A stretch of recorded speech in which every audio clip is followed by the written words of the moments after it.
Mm. Hey, everybody. You can see we're all here. Sunny's here. Enzo's here.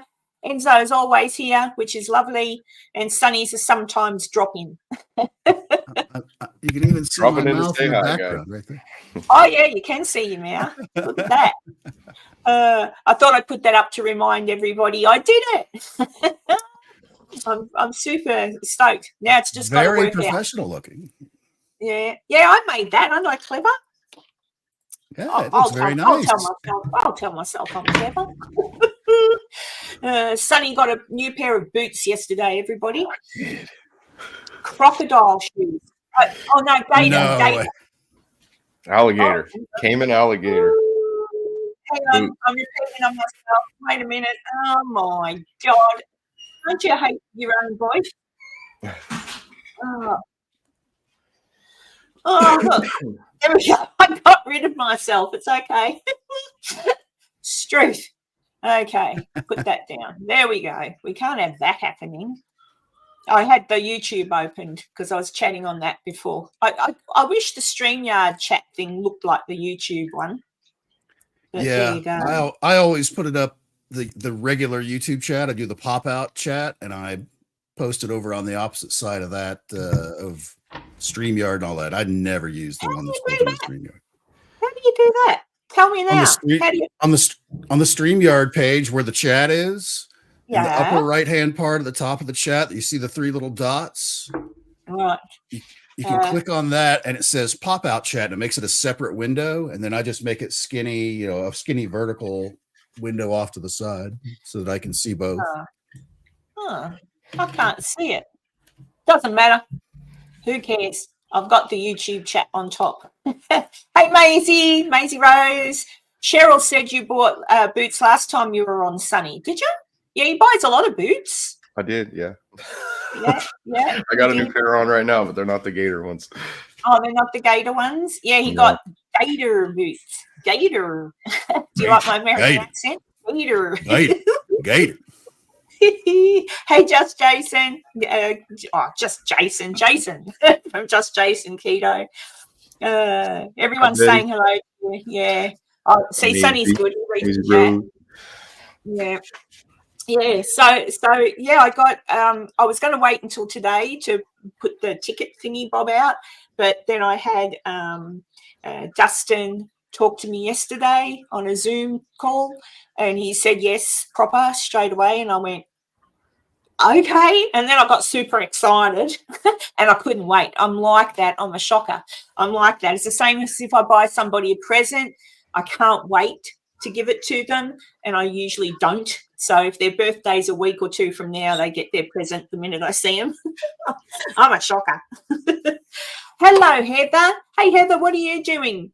Have you got your face on, or are you stuck in a storm? There's a storm happening in Adelaide at the moment, and Heather was going to go out in her what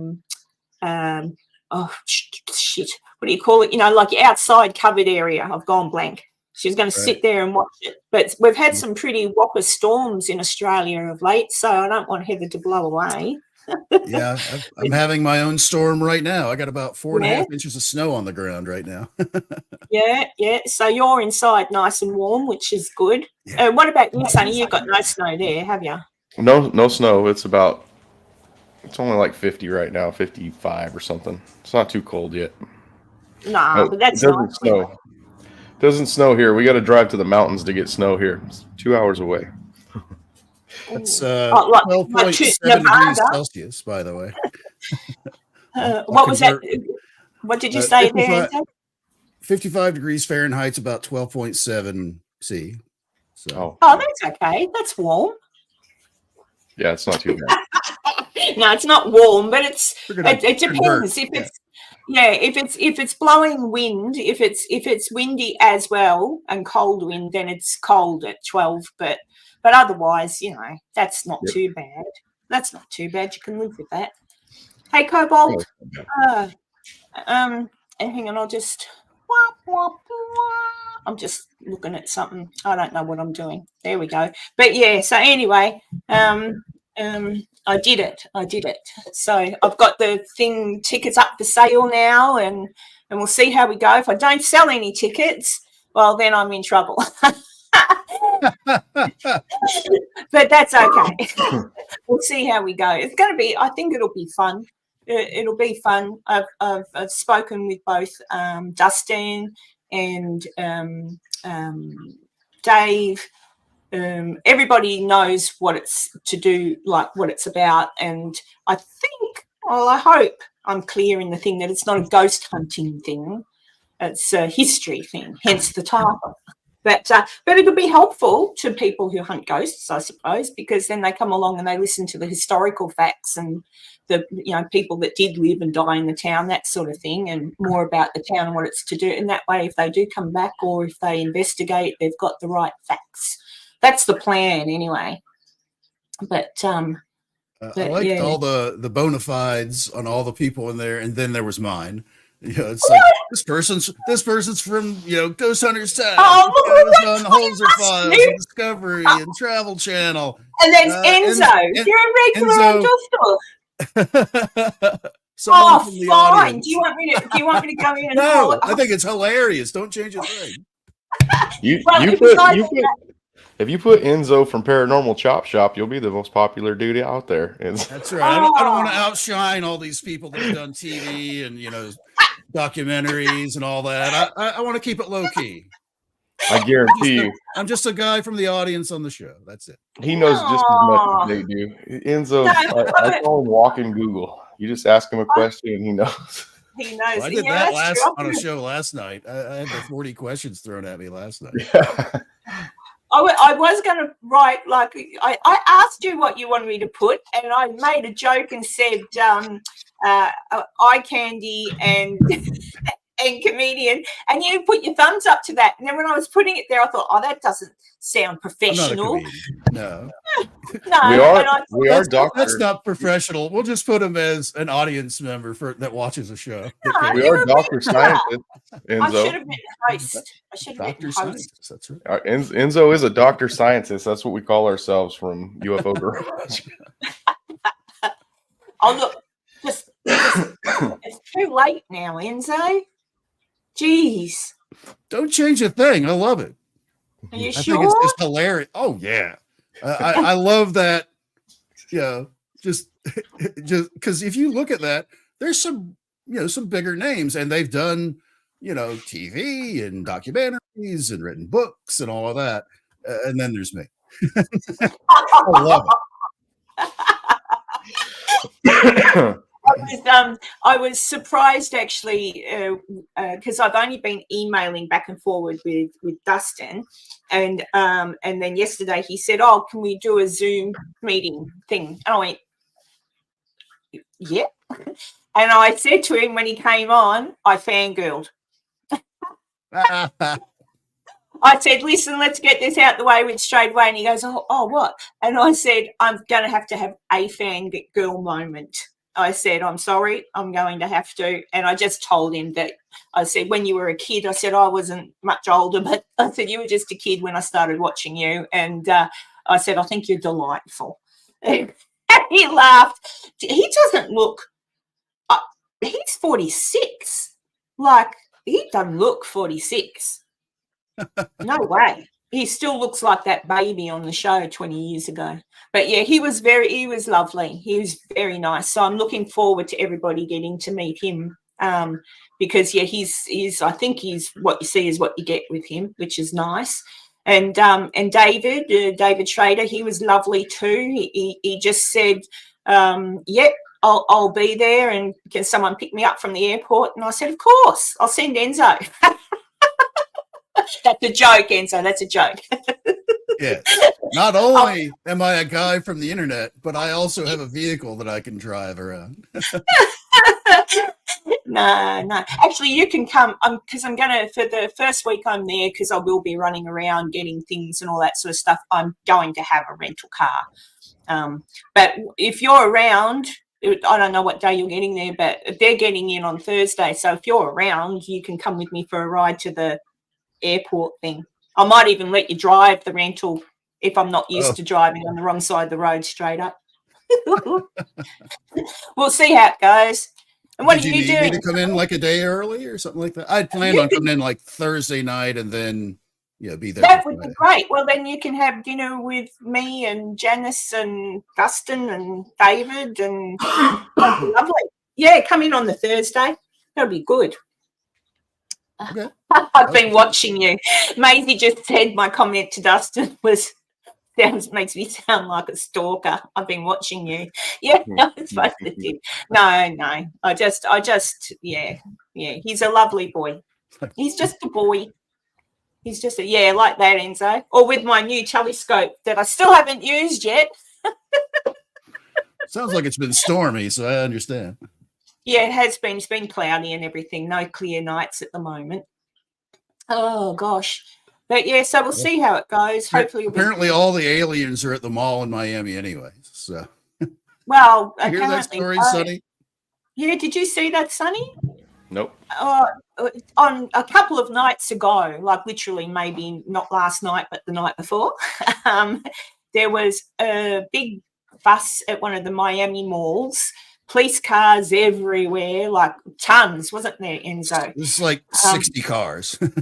60 police cars outside the mall. The story goes that it was 4 youths or 4 kids with having some kind of fight, and there was fireworks or something. I heard it was a little bit more than 4. It was like 10, 20 kids that at the mall that were probably gangers, and they were fighting with sticks. They had sticks that they were fighting with, and then supposedly somebody started throwing fireworks inside the mall. I think the police may have decided those may not have been fireworks. It may have been gunshots if this is going to be a gang thing. So they sent everybody. There were cars, fucking police cars everywhere. It was crazy. Yeah, but, that sounds like a more believable scenario, unfortunately. Somehow in that mix of confusion of all this stuff going on, somebody said there were like 10-foot tall creatures, like aliens, running around in the mall and chasing people around and all of this stuff. And I don't know. I don't know. But in all of that, no security camera footage has come to light on the news to show these youths. A mall in Miami filled with people. Yeah. Nobody has cell phone footage. It's very, very strange. Hang on, let me just say hey to who's in the chat. Who's popped in? Debbie, hello. Just One Night is here. Cobalt's here. I saw your little thing this morning, Cobalt. Maisie's here, of course. And Tommy, I said hello to Tommy. Who else did I see? Is that it? Have I got everybody? Just tell me if I've missed anybody. I've been trying to say hello as you pop in. Fantastic Publishing. Hello. I had a look at Fantastic's channel the other day. Tanya's not here yet. She will be here, but she'll put up your link when she comes in. But yeah, hey, are you a girl or a boy?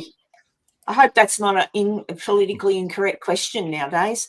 But just because I want to refer to you properly. But I'll go for a she at the minute, and you can correct me later. But it does beautiful, like proper artwork, draws it herself. Whoa. And it's beautiful. Yeah, puts it.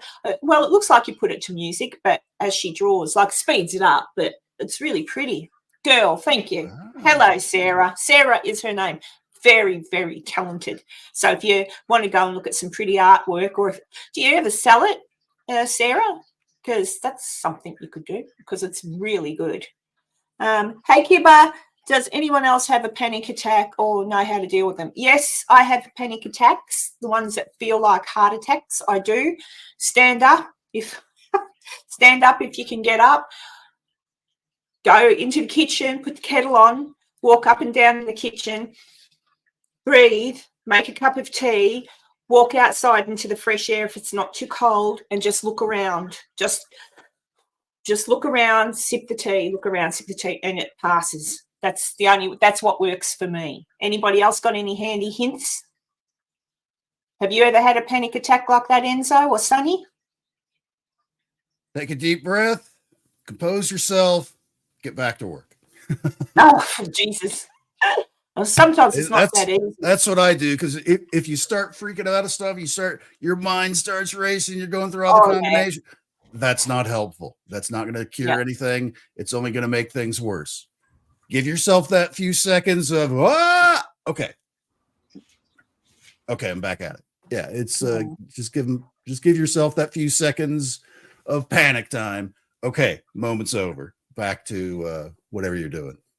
And I posted the link. Not always that easy, Enzo. Enzo's advice. Wait a minute. It's not always How did the link work? What link, mate? What? Which one? What? I posted Fantastic Publishing's YouTube page, and the link isn't actually a link. It's just text. That's weird. I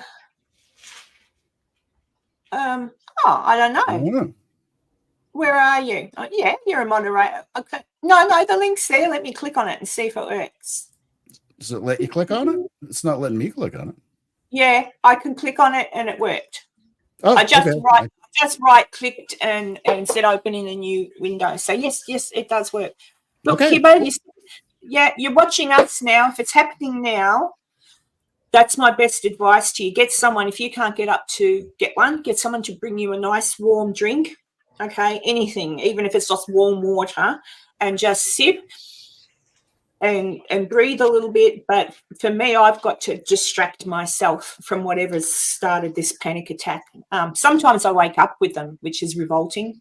Like I wake up and my heart's going like this, and I'm like, oh, and you've just got to get up and walk and move. You've got to get away. You just have to move and start looking at other stuff. So that's what I do. I usually walk outside and just sort of, if it's nighttime, I look up at the sky and I sip the warm drink and I just listen to sounds around me and distract my brain, and it generally passes. But it's really horrible. It does feel like you're having a heart attack. You really think you're having a heart attack. It's disgusting. I'm glad you're feeling better anyway. Oh, well, not with the panic attacks, but with the wound care. So that's really good, Kibba. Yeah. Well, that's my advice on attacks, guys. So you were the master of your own mind. Don't let it consume you. Give yourself that couple of seconds, because that's what's going to happen. When you realize it's happening, okay, just relax. Whatever it is, it's something you're going to have to deal with no matter what. And sitting there freaking out about it is not going to cure or fix or deal with whatever it is that you're worried about. So, and you know what? Sometimes you're not necessarily worried about anything. It's just a weird thing. It's stress and stuff like that build up in your body, and for whatever reason, out of the blue, the stress probably just releases, and that's what happens. And then you think, I don't understand why I'm having this. That's why a lot of people show up in the emergency department thinking they're having a heart attack, and they're not. But that's how I've been there twice. Yeah, a panic attack. Yeah, I thought I was having a heart attack. Yeah, they're revolting. Yeah, revolting. And what about you, Sonny? Can you just get up and get on with it? I wish I was like it. No, it's shitty. It's shitty. It's kind of like if you're anxious or have got anxiety, and that's kind of a different kettle of fish to a panic attack. A panic attack is full on shit, I'm dying. I'm having a heart attack. Oh my God. It's really horrible. But I recognize them now, Sonny. I don't know if you do, but I recognize it now when I get one. So now I know I'm not having a heart attack. I've just got to get up and move and let this go some other way. And that's generally what happens. Just one night, I saw what you were saying there. What's happening with the Westgate Bridge? Sorry, just one night's from Australia. Okay. Can you not drive across the Westgate Bridge?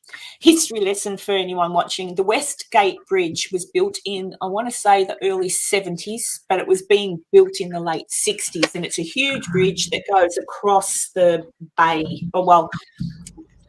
The bay comes into Melbourne, but sort of gets narrower as it comes in and turns into, I think, a river. I've lived there all my life and I don't even really know. But it's big, right? And this bridge was built to sort of link one side with the other, so you didn't have to drive right around, which is why most bridges are built, I suppose. But when it was being built, there was this really bad collapse of the bridge, and there goes the dog again, and some men perished, and their bodies are actually still in the concrete of the bridge. They ended up remaking, like fixing it, and now you can drive across the Westgate Bridge, no worries. But something's coming to mind actually as I'm telling this story, something about the Westgate Bridge recently, but I'm not quite sure. Maybe a windstorm or something. But anyway, but it's because of that, it's a huge bridge. I hate driving across it because I'm scared of heights. So if I drive across it, I've got to get to the middle because I'll freak out when I look how high up I am. No. Yeah, I'm not. But it's funny now that I've driven in Virginia City a bit and gone around the mountain and stuff, I'm not as bad with heights as I used to be. Go figure. I don't know. I figured that'd be a pretty way to die down the mountain there in Virginia City because it's pretty. Yep. Oh gosh. This Miami aliens got there for a second. You're a little robot-y. Oh, Yeah. Yeah. Just see, where are we? Oh, okay. So it's definitely an issue with you wanting to cross over the bridge just one night. That sucks because that's the quickest way to get across the way. But there you go. Kiba, what did you say? Kiba, I put a link in the comments of this live when it's finished that you will find useful methods to help you. Oh, that's nice. Maisie, good girl. But there, hang on. Maisie, why aren't you just a minute? There we go. There you go. You just got a wrench, Maisie. I thought you already were. But there you go. You can put in a link to whatever that was that you want to do. That's all very good. Where are we at? Anyone else got any questions? Medical type issues or medical issues we can resolve. Yeah, anything we can help with. That's what we're here for, after all. Apparently, I'm not the one to give advice for that. Then I'll just be quiet. Yeah, see, there's a lot of us guys in this chat that do have anxiety. Dee's one of them. You can certainly now, once you realise after the first time it ever happens, or maybe the second time, Sonny, maybe after the second time that sort of thing happens to you, you do learn the signals. And that's when, like Enzo says, you just right. That's the trick. I think it's like when I was in high school, I used to be obsessive, compulsive worry about stuff like that. Sunday night, realizing, oh my God, I've got this class tomorrow. We're gonna have a test in 2 days. What am I gonna do? I gotta do that.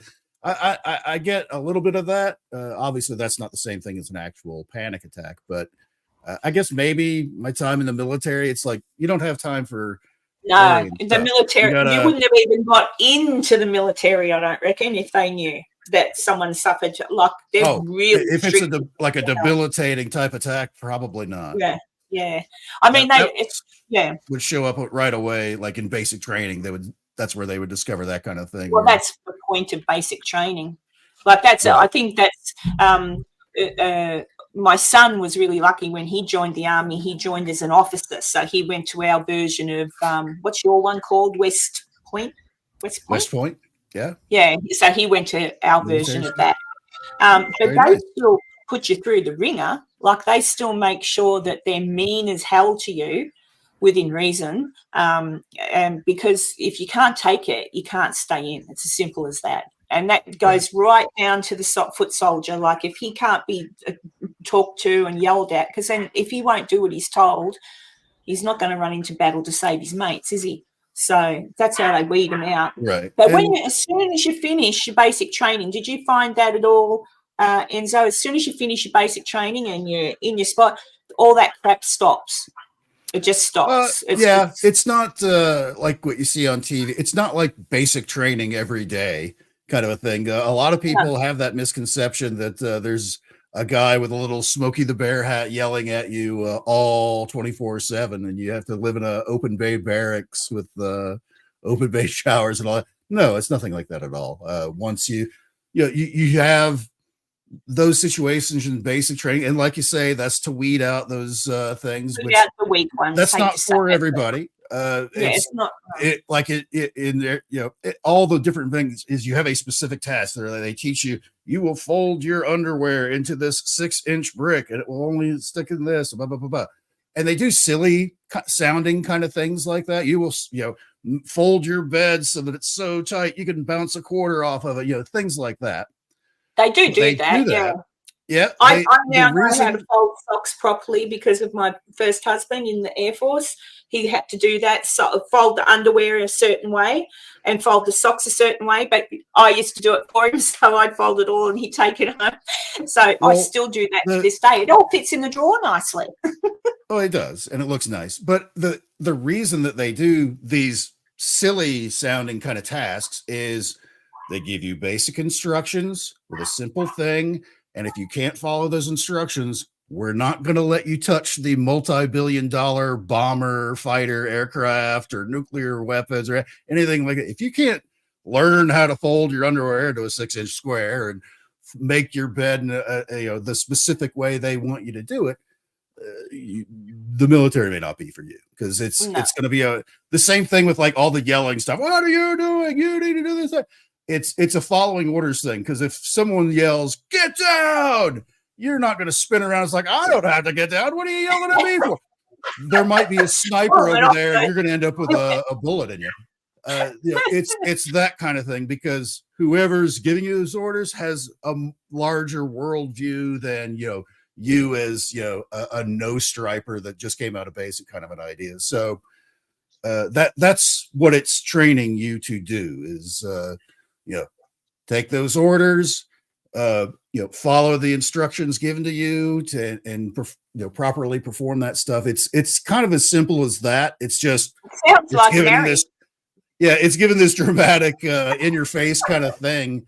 But that's another part of it is if you can't handle a high stress situation, maybe that military life ain't for you, that kind of thing. So Cheryl wants to know where you got your boots from, Sonny. She's been hanging on. Can we see the boots? Dan Post. They're from Dan Post. Dan Post boots from Mexico. From Mexico. Sylvain, hello. And Tanya's here. Tanya was watching an episode. Who was it by, Tanya? That took place at the Monroe House, or Monroe, however you want to say it. Did they find any demons, Tanya? Did they get scratched? Did they, did someone bite them? I wonder. I always wonder too, the little old lady who lived in that house probably from when it was first built. She used to have beautiful roses in the house. She was a prize. She'd always win in the flower show every year for her roses. Kind of like what's that movie? Dennis the Menace, where Mr. Wilson has his prize-winning flowers and they have their flower shows. She was the lady who lived in the Monroe house, did that, and she always won. I always wonder what someone like her, if she still goes to that house to look for her roses, must be awfully disappointed they're not there anymore.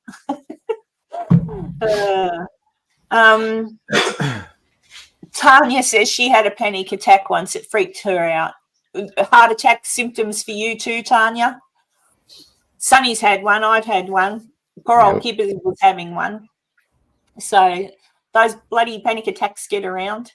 But there you go. Tanya will tell me if they found a demon at the Monroe house, and she'll tell me whose episode it was when she gets around to it. Oh gosh, Kibber says, my brother joined the Navy but failed the live ammo training, and yet they made him do guard duty sometimes with live ammo aboard the destroyer he was stationed to as a cook. Oh, that's weird. Yep. Our Army and Navy, you always have to pull a watch shift. and you have to know how your weapon works. So, I find it hard to believe that he failed a live ammo training thing, that they would have gone, he would have ever made it that far. There was probably a little more to that story. Maybe he didn't get expert, which a lot of people seem to get right away. I never can get. I stink with a rifle. Really good with a pistol. But. That looks sexy there, Sonny.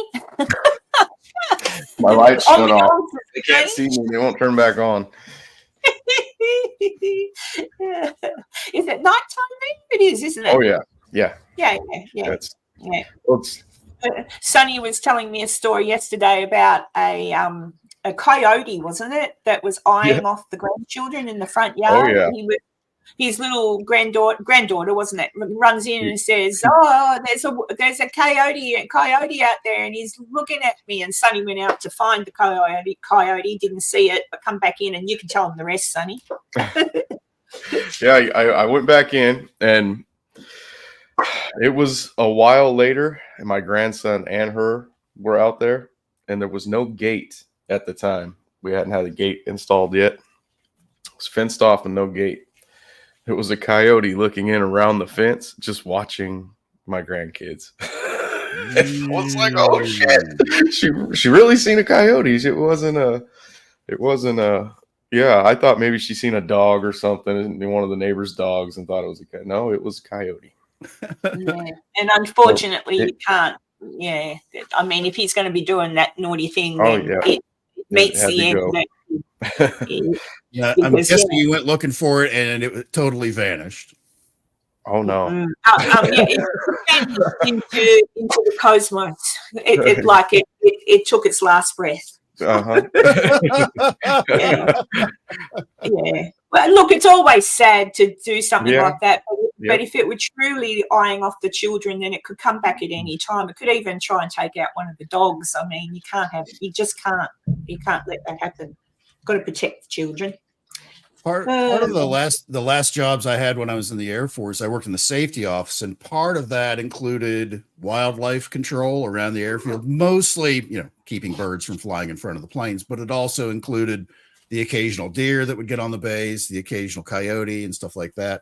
And I've chased several coyotes around the airfield, and it literally is. I kind of believe a lot of those Native American superstitions that they're tricksters and they can appear and disappear. Because if I was chasing them running around the airfield, because they'll run circles because they're out there hunting, they're doing their thing, and chasing it around, and I'm in a truck driving along, and you don't ever take your eyes off of it, because the second you look away and look back, they are gone.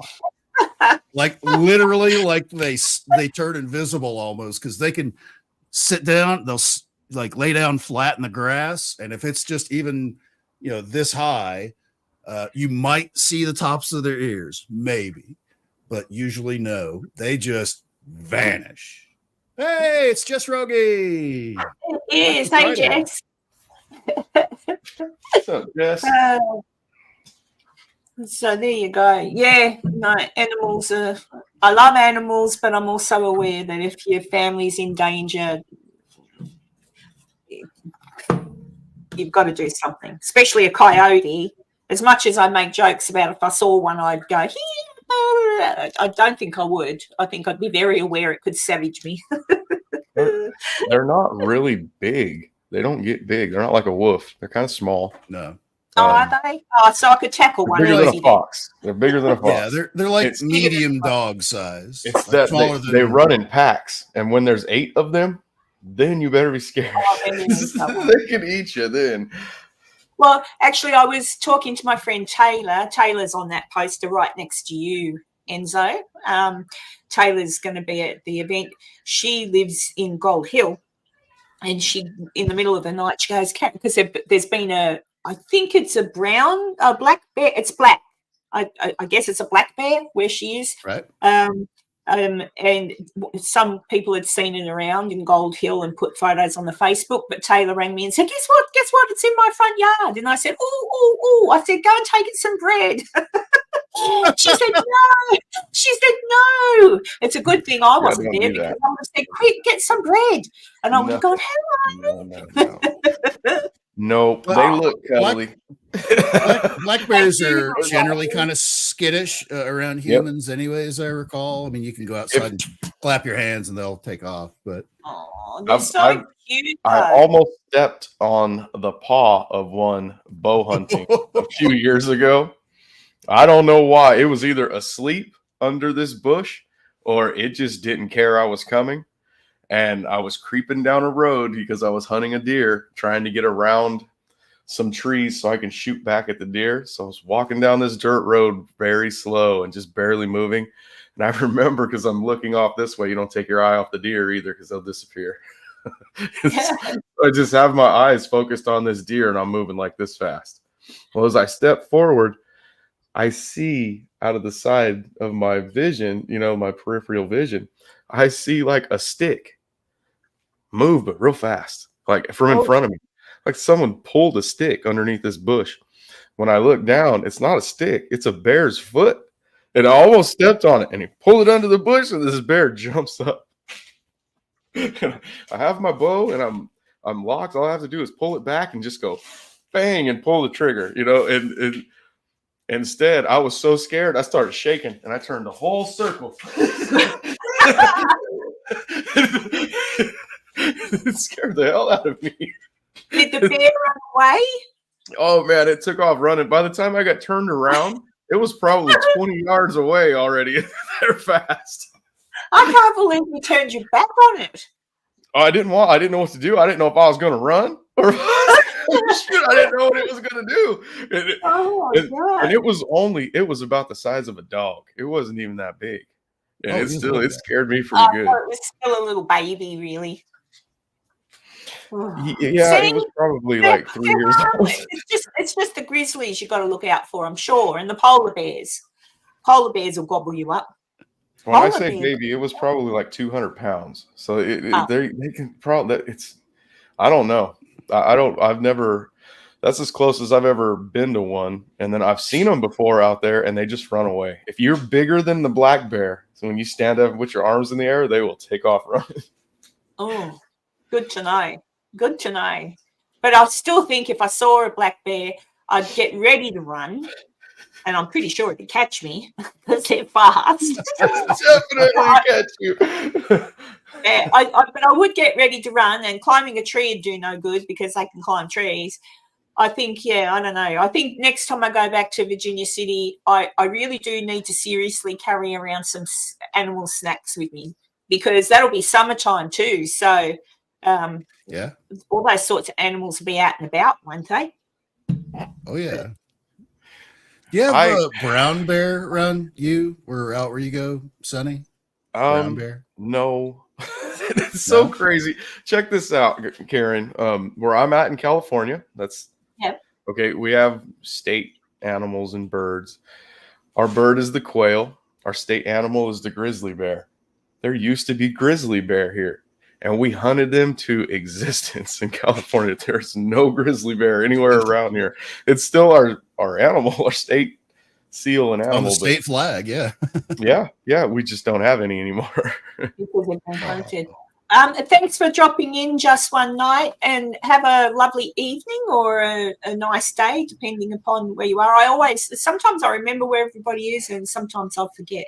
But yeah, we've got some wonderful animals here too that are slowly on the danger list, and mainly, honestly, not due to hunting or anything like that, just due to the fact that humans are continually knocking down their habitat, and so even our koalas are in trouble. So it's not good. It's not good, but anyway. Maisie says her cousin was taken to court. I didn't know they had bears in Scotland. It charged him and his dog as they were heading for the house. He won his case as he explained he would be allowed to shoot a dog that charged him. Interesting. Well, I suppose that must be America, though, because you're not allowed to have guns in Scotland, Maisie? But there you go. You'd be allowed to protect yourself against a wild beast, wouldn't you, Sonny? Yeah, if it's a self-defense kind of thing, for sure. Yeah, like whether I would get in trouble or not, I would do it. I'm not going to get bit just so I don't get a ticket or something. Exactly. Yeah. But there you go. So Tanya, you haven't told me yet, unless Tanya may still be multitasking. She sometimes multitasks in other people's chats and things. She's quite good at that. But I just wanted to know, unless I missed it, the episode she watched at the Munro house, did they find a demon? Tanya, answer me. 8 billion humans take up a lot of space. They do. I have to say, a lot of humans are really, really cool and good, but there's a lot that aren't. We've ruined it. I reckon I just think we've screwed up the planet. There's ways to make it better. I watched something the other day, and someone said, what would happen if all of a sudden, just boom, humans disappeared? Not your dogs, not your cats, nothing else, just humans. And I watched this thing and I thought, shit, all the other animals would slowly disappear because all them stupid nuclear power plants would blow up. They should just be put in the boot. They should really just all be shut down. They're ridiculous. Because that's just it. If something goes wrong, kaboom. And then, where is it in Japan? That one leaked only a few years ago. Was it the one where the tidal wave hit? And then Fukushima had the tsunami. The whole town can't live there anymore. Not because of the tsunami, because of the stupid bloody nuclear stuff. It's ridiculous. There's certain things about that, like those are all like Gen 1, Gen 2 generation. The new ideas that they have now for Gen 3 and Gen 4 is it's impossible for them to melt down. Even if all power was off, if there was no pumping going on, is the natural state is off for it, so that there's a thing that raises up the whatever rods, and actually it doesn't even need some of the Gen 3 and 4 designs actually can reuse stuff that's considered nuclear waste. They can actually burn that up, stuff that they say, our plants can't use it, we've used up all the fuel. They can, and they're stored in this deep cave in Nevada. And that's good to know. Yeah. Well, that's where we set off all the nukes already from the 50s and 60s above ground. So it's already kind of contaminated. So there's a cave system there that they just dump them all in. And the casings that they seal all that kind of stuff, nuclear waste in, the testing for it, because I watched a video on it, where they crashed an airplane with these canisters in it. They didn't break open. They set it in a lake of jet fuel and let it be on fire for like a day. Doesn't break break open or leak or anything like that. So it's pretty tough stuff. That's not to say it wouldn't last thousands of years or anything like that. That's unknowable. But anyways, these new designs for Gen 3 and 4 style reactors, the plan is that they don't even need like insanely radioactive stuff like plutonium and uranium and things like that. There's lesser, kind of things to where even if there was a containment breach, it's kind of like, you're if you have an old school radium watch, you're exposed to that level of radiation. It's about like that. Well, that's not too bad. Maybe it could be one day like Back to the Future where you just use garbage. Yeah, you got Mr. Fusion on the back of the DeLorean. You just put some banana peels and eggshells in it and an old Miller Lite beer can. You're good to go. Hey, welcome in, Fairy Dragon. It's a stash. Once you start those up, Enzo, you can't shut them off? Isn't that how it is? Sorry? Like you can't shut down a nuclear power plant once they're going, right? That's how it is now for the ones we use now. They're just going. The ones we use now, the rudimentary version is basically because you've got these rods, because it's not like Star Trek. It's not like there's energy collectors around these nuclear rods or anything. Literally all it is it's heating up water, which turns to steam, which the steam turns a turbine and creates electricity. So all of this nuclear power stuff, it's a tea kettle. It's literally just turning water hot and makes water hot in an efficient way.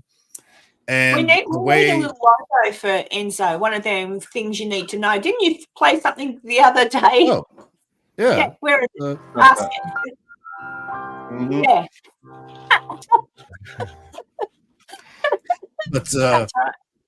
the way that the original designs were, that's your 3 Mile Island, that's your Fukushima is kind of a different story because nobody expects a monstrous tsunami, and it was kind of built like on the edge of a cliff next to the ocean. I mean, but it is Yeah, well, Japan. You they kind of live are in also place. in Japan, which is synonymous for Right. tsunamis. So, Earthquakes and everything else. hello, It's knock, knock. nuclear. I would think of all places on the planet, Japan may be a little wary of nuclear type energy, but they got one. Okay. But the Yeah. newer designs use like molten salts and things like that. And the design plan is instead of one big monstrous plant, a lot of really small ones where it's like this is for like just your city kind of an idea that'll power I your whole don't want city. one. Mm-mm. Well, that's the thing I'm is, happy with solar power. Just well, everyone now who builds a new house should just automatically, the law should state the house is to be built, the roof is to be built out of solar panels. well, I'm not opposed to that idea as an addition, but the sun doesn't always shine. Certainly That's doesn't shine at night.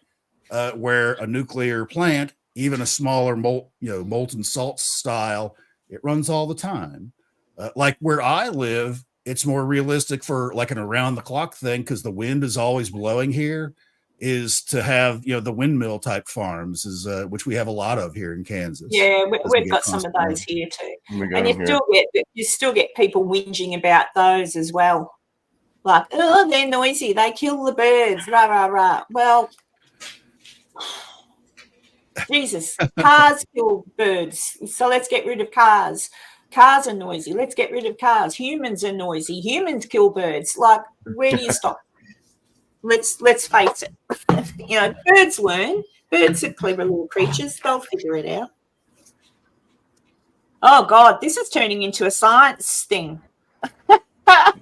So, are there two kinds, fusion and fission? That's correct. You Oh, have nuclear fission and nuclear fusion. Fission is like an atomic bomb where you're actually splitting the atoms apart, and the energy release is an incredible amount of energy. Fusion is like what happens on the sun, where everything is compressed down, where it's actually fusing atoms together, and there's an energy release from that. Now, see, Enzo, was I wrong? Was I wrong when I called Enzo a walking Google? You I know. just get whatever you want. Who was that science? There you go. Who was that science guy that's famous in America? We had one here in Australia, but he's got a Bill someone Nye, Nye? the science guy. Yeah, you can take Bill Nye. over. He wasn't even a science guy. He had an engineering degree. Oh, well, I mean, that's sort of science, I understand, but it's not like he was a physicist or something like that. Engineers are oh, smart. here we go, Enzo. Another question. Another Google question. There you go. Do you have any idea why the scooters that use the lithium batteries are catching fire? Lithium batteries, the original run of lithium style batteries, they catch fire apparently quite often. A lot of the lithium iron phosphate style batteries that are more in line of what you see in cars and for portable solar setups are a lot safer than the original lithium style, mostly because it gets hot, and you have like different classifications of fires when something catches on fire. Here in the US, we have like fire extinguishers that are rated for A, B, C, D style things. A is like paper, B is wood, C is I can't remember if C is metal or if D is metal. Basically, a metal fire, once metals catch on fire, you're kind of screwed. You have to either contain it or completely smother it with like something that's going to totally snuff it out, like dirt and things like that. And there are other chemicals and stuff like that can do it, but you need a lot of it. But there's the newer style, which came up actually probably about 4 or 5 years ago, lithium iron phosphate. Actually just saw an article that China's some of their new electric vehicles they're making use a sodium-based battery versus a lithium. Sodium's way cheaper. It's way more abundant. It's not as efficient as lithium. Basically, you would, to equal one lithium battery, you need 2 sodium batteries. But cheaper, easier to make. It's a trade-off, versus lithium, which is not very safe. And when you pack a bunch of them together, because one catches on fire and it catches the rest on fire, you've got a monstrous fire. Did you fall off the earth, Sonny? No, I'm just listening. Oh, you mean with the show? With the show. I'm supposed to be scheduling shows, if that's what you're asking. I have shows coming up. Yep. Yeah. Yeah, go. I just don't know yet. I don't want to say because I don't have them lined up. No win. Just he'll let us all know. Yeah, it'll be by next Friday for sure. Hey Rican, hello, and Adventures with Beth. Hello, I saw you pop in there. Maisie has a question. Oh, where did it go? Where did it go, Maisie? She has a telescope question. She does. Where is it? Well, what's your? I don't think she's typed it out yet. She hasn't typed it yet, so we'll see how it goes. Thank you, Enzo from Cheryl. See, you learn so much coming along to our little chats on a Friday night or a Saturday morning. Depends where you are.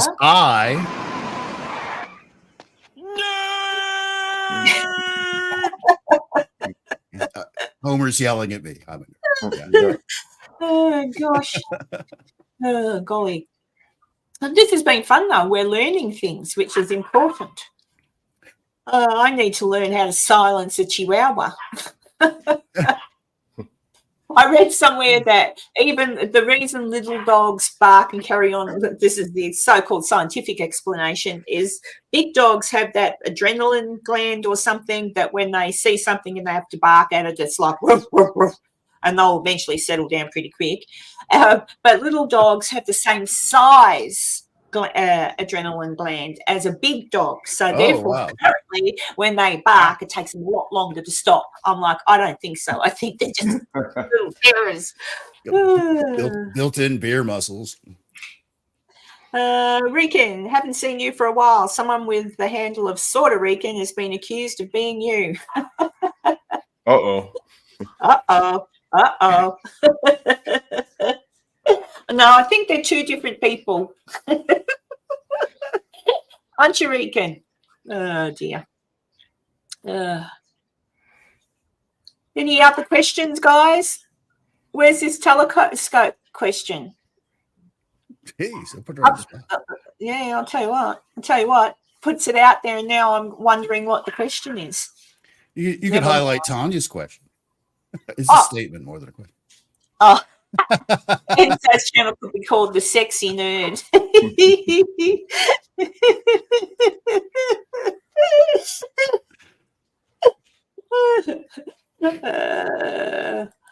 Let's see. Sorry, spilt my drink. Give me a minute. I'm dyslexic. Oh, no. Oh, that's right. I forgot, Maisie. Sorry, Maisie did tell me that, and I've totally forgot.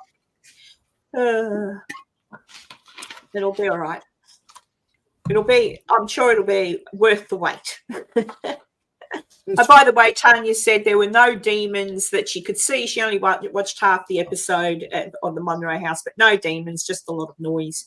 See, when it comes to noises in the house and all that, I still say it's raccoons.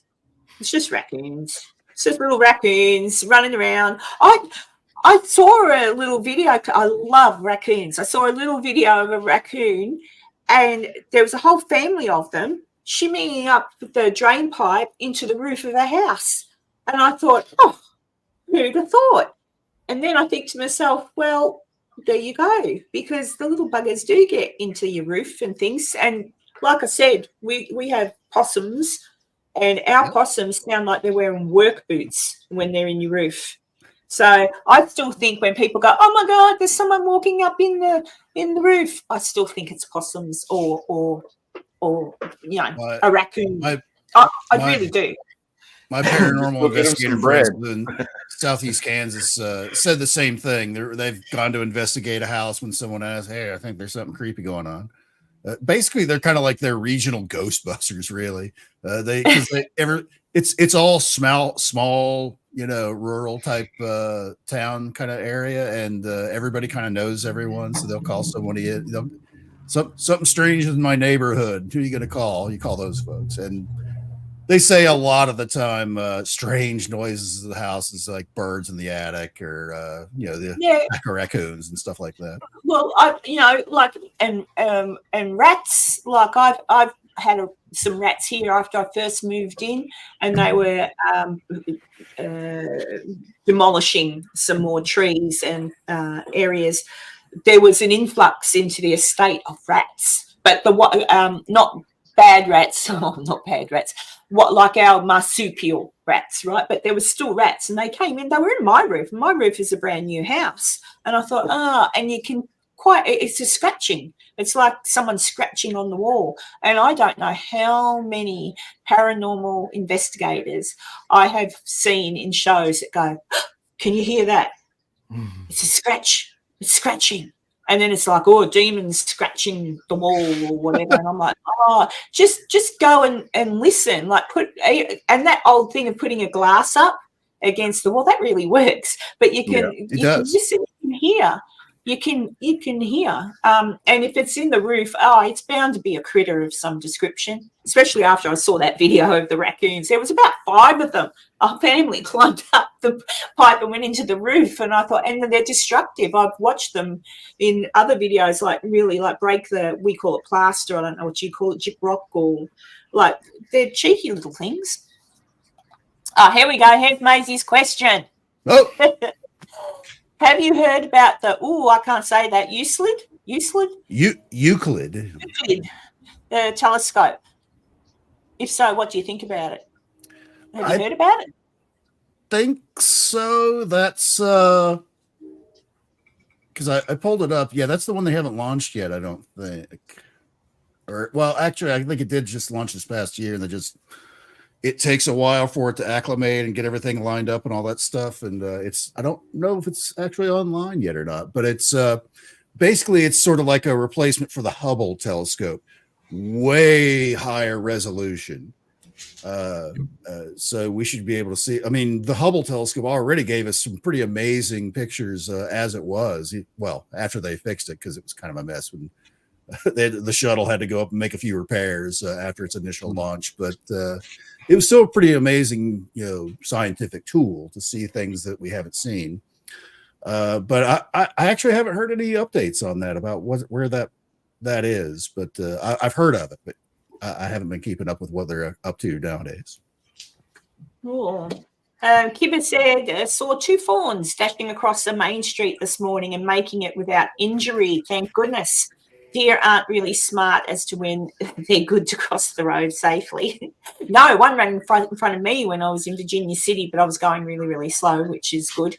And our kangaroos are the same. Our kangaroos don't really. I was going to ask if they were pretty much the same thing. They'll dart out. They're very much like deer, real skittish. And they don't. It's kind of like they don't even understand that car. Like, do you know what I mean? It's kind of like they don't realize how quick a car moves, and they just poor little things. I guess from what I've at least as far as deer go, I've heard the story was always that they view like headlights on a car, because the nighttime stuff is usually where you get the worst accidents. Is they view the shine, the headlights like the shining eyes of like a predator, and so that's why they stand still. They'll dart across the road and then see it and freeze, and then do this weird like running back the direction they came, which ends up going right back into traffic. And they're trying to, juke and shuck and jive kind of a thing to dodge a predator that's moving at 70 miles an hour, and work out so well. But I hate those things. Yeah. I've almost hit them too. I almost hit one this last deer season, taking this big fifth wheel that I use up there. I don't know how I didn't hit it. I got that truck and trailer stopped, and Deanna was behind me in the car, and she's seen it, and she goes, "Oh no, did you hit it?" And then it walked out from in front of the truck. I was like, I must have stopped this far from that thing because I couldn't see it no more. It just walked out. I was like, "Oh, you're so lucky." And they will walk around like, what's the problem? I don't see it. Even if you hit them, sometimes they'll just keep running. I was really sad when I was over there in May and I saw on the side of the road tons and tons of your opossums, some dead deer, but coyotes, like lots of dead coyotes on the side of the road, and a few wolves. Like it was like, oh no, every time I wasn't driving, so I could look and see things, and I'm like, oh no. Like as an Australian, you don't see those animals, and so it was kind of sad to see them dead, but a lot. It was especially a lot of those little opossums, which are so cute. They're kind of ugly cute. Yeah, that's the thing. They're pretty nasty to look at, but I guess I've known people that have had them for pets and loved them. So I gotta jump off, guys. I'm gonna have to bow out at an hour. Oh, that's okay. But it was nice of you to visit. And have you been singing to yourself this morning? What's that? Did you sing to yourself today? Oh yeah, yep. Yeah, he puts music on in his garage or shed, guys, and he sings away to it. That's right. It keeps him happy, doesn't it, Sonny? It sure does. Well, thank you for popping in, and go get some sleep or whatever it is you're going to do. I got to go do chores. My grandkids need help with something, so I got to bow out for a minute. And if I can come back though, if you guys are still on, I'll jump back in if I can. No worries. No worries. See you, Sonny. Bye. Okay. See you later, Sonny. Peace out. Bye, everybody. Paranormal chop, everybody. That's right. Yep. Bye, chat. You guys all have a good night or good day. Yeah. Oh, you put Dustin's channel up there. That's very kind of you, Tanya. Mr. Dustin Perry. Can you pull up Maisie Rose's thing? Yeah, I'm just bringing it up now. It kept moving and I lost my grip on it. So it was launched last year. They do have a software images. Oh, I should read out loud, shouldn't I, in case someone's only listening. Right. Yeah. Go. Take over, Mr. The Euclid telescope. It was launched last year. They do a software upgrade to fix a stabilization problem, but they have some images now. Do you think they'll discover if dark energy is evolving? Dark energy, which kind of dark matter, are kind of used back and forth, meaning kind of the same thing. Dark matter, that phrase, is kind of astronomy. I almost said astrology. Astronomy speak for stuff we don't understand. Is because like within our own solar system, we've been shooting off, probes and satellites and things like that to other planets, to our moon and Mars and Venus, and there you go. She's great. Love it. But we're pretty good at figuring out like planetary trajectory and able to shoot like the Voyager 1 and 2 probes that were launched back in the 70s, where they were using slingshotting effects going around the sun to swing it into the outer solar system, where it swings around. It uses the gravity of like Jupiter itself to swing it on out to Saturn, to swing it on out to Uranus. Yes, I said Uranus, not Uranus. And Neptune and so forth and things like that, because they're using math. They're using all of that stuff. We're kind of good at that level of the stuff within our own solar system, but as it turns out, that doesn't really scale up, at least math wise, because they've been measuring how stars move around our own galaxy, the Milky Way galaxy, and the math doesn't work. But if you add a lot of mass to the equation, that it shouldn't be there, from what we know of stars and the mass of the star, being able to measure that and all that, then it works. It works out great. It works out perfectly, just the same way it does for our planetary system. So this missing mass that they can't account for, that's what they refer to as dark matter. That's what dark matter means. So there's either something that we can't see or perceive, other mass, something that is either really tiny and very like a black hole type of idea, but not exactly a black, because we have taken images of black hole, and they're both sending back data. It's stuff about, it's pretty amazing tech that they slapped that together in the 70s, and it still works. I know one for sure is actually outside of our own heliosphere, which is the pressure, basically like the wind that the sun puts off, and it pushes out particles away from each other. It only goes so far, just like pressure in a balloon. If you only put 5 psi and it's only going to get this big, that kind of an idea. There's the heliosphere that surrounds our whole solar system. So that's as far as that pressure can go. And one of them has actually gone outside of them. That's very far out. It's the farthest thing that humanity, as far as we know, has sent out and all that. And it's still sending data back after all these years. And every day we learn something new from it. It's great. But it's certainly our local, here within our own solar system. We're pretty good at figuring that out. But there's something else going on that we just haven't learned yet. As far as how the stars themselves move and rotate around, orbit around the Milky Way and things like that, that it just doesn't, we don't have an explanation for what that missing mass is. That's what dark matter is. We just kind of hung this label on it. It's like dark matter. Yeah. So eventually we'll figure that out too. It just takes time because you can only do so much research from sitting on Earth. They're taken over by the Borg. And you're muted, by the way, Karen. Sorry, the dog was barking. Yeah. Okay. I was just saying I've learnt something today. Cheryl, yeah. I can remember when they were launched too, which is sad. But then I come home from school to watch Neil Armstrong step on the moon. So there you go. Wow, you remember that? Yeah, I actually really do remember that. My grandpa came home from work too. We got sent home from school to watch it. That's what I absolutely remember. As to what time, I can't remember as a child what time it was, if it was daytime or nighttime that I was watching. But yeah, and I still get chills, like I get chills when I hear him, that famous line. Yeah. I still do. So because as a kid, step for a man, one giant leap for mankind.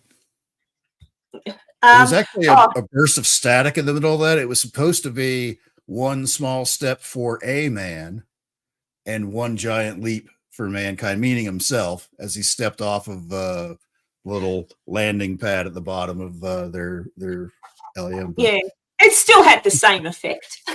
Yeah, it was still epic, and that everybody that was able to listen on a radio or had a TV somewhere nearby was glued to it. That was an amazing day for humanity. Yeah, the Miami alien attacks. Enzo's probably, I can't speak for Enzo, but I think he's of the same opinion I am. If they thought it was a gang of kids and then firecrackers and fireworks were going off, it's quite possible they actually attended that because they thought it was a mass sort of a shooting, that they all had guns. So that makes more sense, unfortunately, than an alien. But I'm not sure how that started. Someone did put out a video supposedly showing this aerial shot with this amorphic shape moving in it. But much later, someone came out and was like, wait a minute, that video is super fake. And they showed the original video. Basically, they had mirrored the original video and blurred it a little bit. So you saw this like weird kind of light colored shape kind of moving in the original one that the person said, oh, look, there it is. But in the original version, which is way clearer, it's obvious, at least it was obvious to me, that it was 3 police officers wearing like light cut, because it's Southern Florida. They're going to wear lighter color type. They have like a khaki type uniform kind of outfit that they wear. And it was 3 policemen shoulder to shoulder walking around the corner of the building to go to where the the entrance was, I guess. Yeah. I don't know at what stage during the event that occurred at, of course, but somebody was doing some fakery and trickery there as far as that particular video goes. Well, oh, I nearly choked on my own breath. The other, but the only interesting thing about that whole situation is that nobody's putting any footage up. Like, there's nothing on the Twitter, there's nothing on the Instagram, there's nothing on. That's kind of weird, unless it happened at a time where the mall was shut. A mall in Miami with a bunch of people in it. Nobody's got any video of really any of it that we've seen, even the kids fighting, if that even was the case. Yeah, it is a bit strange. Like that really is strange. Or even that the mall itself hasn't released any footage to the press, because the press are generally all over that crap. And it's been a couple of days. It's not like it just happened. When it comes to the U.S. press, they're a little limited for if it's younger people that are underage, kind of an idea. They don't want to show their faces and stuff like that. So it would, if there was video like that and they are underage, which it set the original description was young kids fighting that had sticks, some of them, and maybe some of them were throwing fireworks, which the police then heard fireworks and it's like, that might be gunshots that's being misinterpreted. And so they sent everybody. You had like 60 plus patrol cars outside of this entire mall. But it did look humongous, like all those cars. It was weird. Hey, Jennifer. Hello. Welcome in. I'm glad you made it.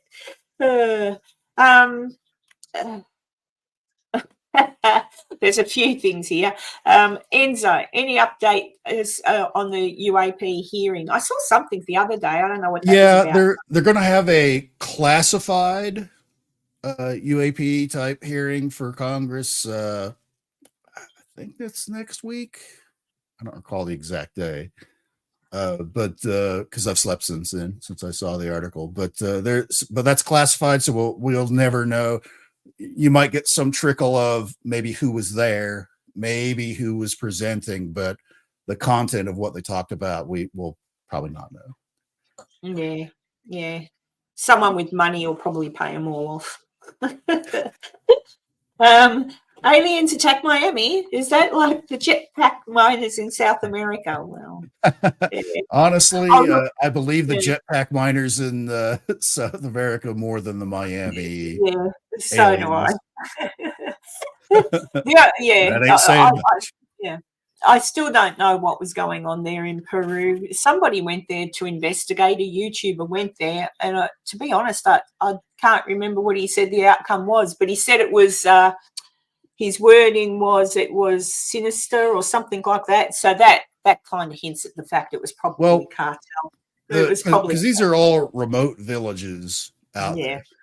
A lot of them have cell phones. Don't get me wrong; it's not like they're isolated, but they don't have like TVs or anything like that necessarily, or radios or anything. But as I recall, that particular thing, people were. Excuse me, I apologize. That was out of nowhere. People were genuinely scared that there was something going on, whether that was just the generation of a rumor mill of the thing, but it's certainly people there seemed to believe it, that there was something going on, and they would just, when the sun went down, they'd lock themselves in their house, kind of a thing. But I don't know what that translates into. I'd like to be there too. This is down in the St. John Virgin Islands. Sounds nice. Grand old time. Yeah, there because there's the beach right there. They got a band playing. Oh, it is too. That's the beach right there. There's actually a band back here. I think I have a band cam. You did have, if it's still working. Yeah, there's the band. Oh, there you go. Are they setting up or packing up? He may be packing up. They're it's about, I think they're 2 hours ahead of me, so that'd be about 10:15. But I can slip out of the way. You can see, whoa, Yeah, it looks like they're they're they're wrapping up. It looks like, They've finished but their set. yeah, Um, they don't I'd say run that's the the. drummer getting chatted up there. I don't Oh know. yes, It's the drummer, you know. uh, So funny. it, This is just my anybody's husband. anybody that's ever been anywhere around a band, the drummer, of course, is doing The the drummer most chatting. usually, because drummers have rhythm. It makes them good for all sorts of things. I didn't just say that, did I? Dear. Sorry, did I disappear that? What's Kipper said? Jennifer B, I swear earlier I saw a grown couple playing rock paper scissor behind Enzo, and all I could think of was it was for who paid for the drinks. It may have been. Or your place or mine. Could it be your place or mine? I don't know. Oh, golly. That's funny. I'm actually really looking forward to Virginia City. I'm looking forward to meeting Enzo in person. I'm looking forward to I must still book you a room, Enzo. I haven't done that yet. I better do that. I was actually that was gonna be my question for after the show. It's like, so what's the room thing gonna be? Yeah, no, I'll do that when I get off. That's easy. Yeah, but I'm looking forward to it. I'm very clever. I've made sure that the hotel, which will be the Silver Queen, I've made sure, because that's just there. You walk out the back and boom, you're at Piper's. And Piper's bar will be happy to stay open for us. The I'll bar be happy there. to. So, yeah, so it'll be easy. Boom, boom. I, on the other hand, if I'm staying at Conyers, will have to walk down the hill. But walking down the hill is a lot easier than coming up the hill. But if I have to. Especially after a few drinks.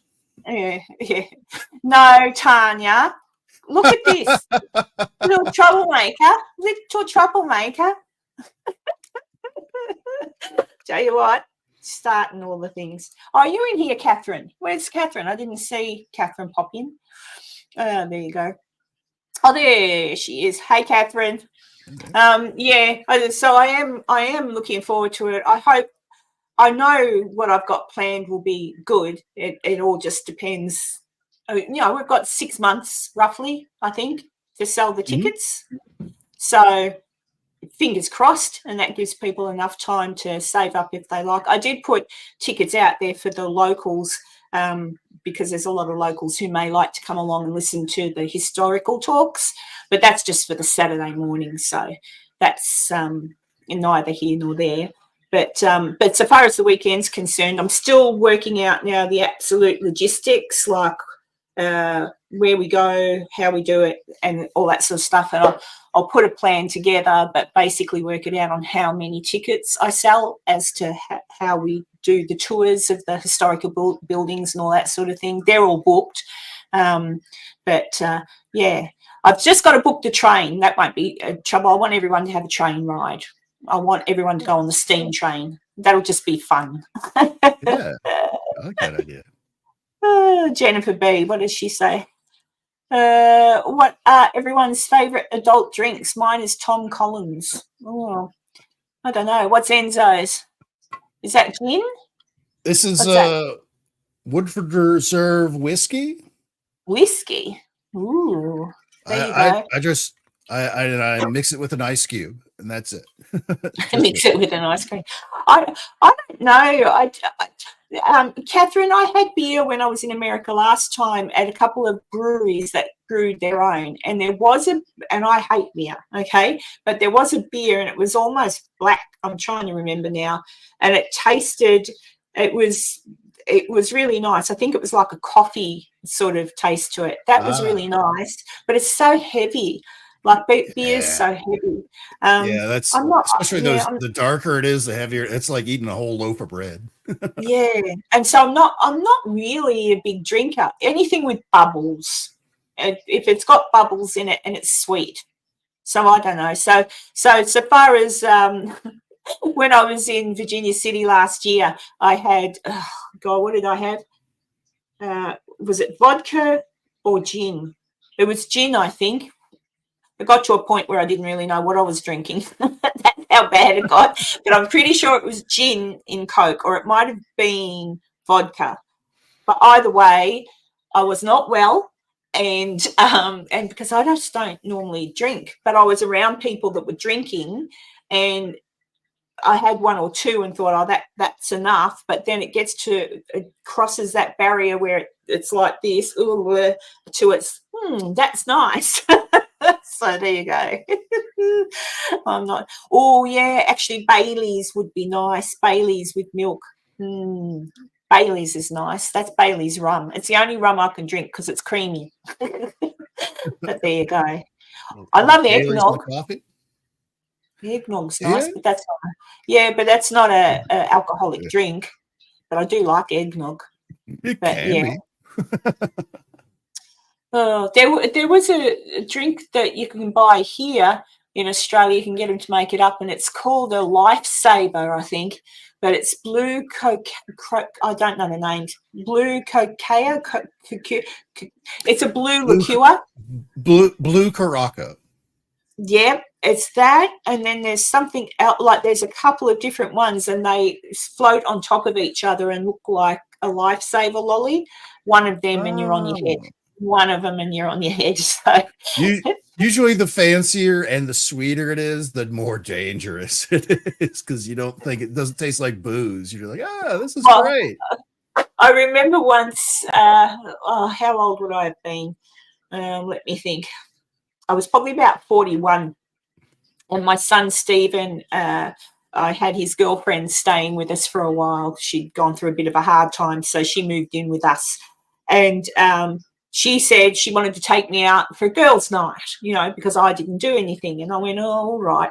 So we went along to a nightclub, and she was how old was Stephen? She would have been 20, 21, and I was very motherly. Like I'm in there and I could see these boys eyeing up girls, and I could see girls eyeing up boys, and I kept sort of saying, now you behave yourself. But she went and got me drinks, and it was vodka in the bottles they taste just like a soda.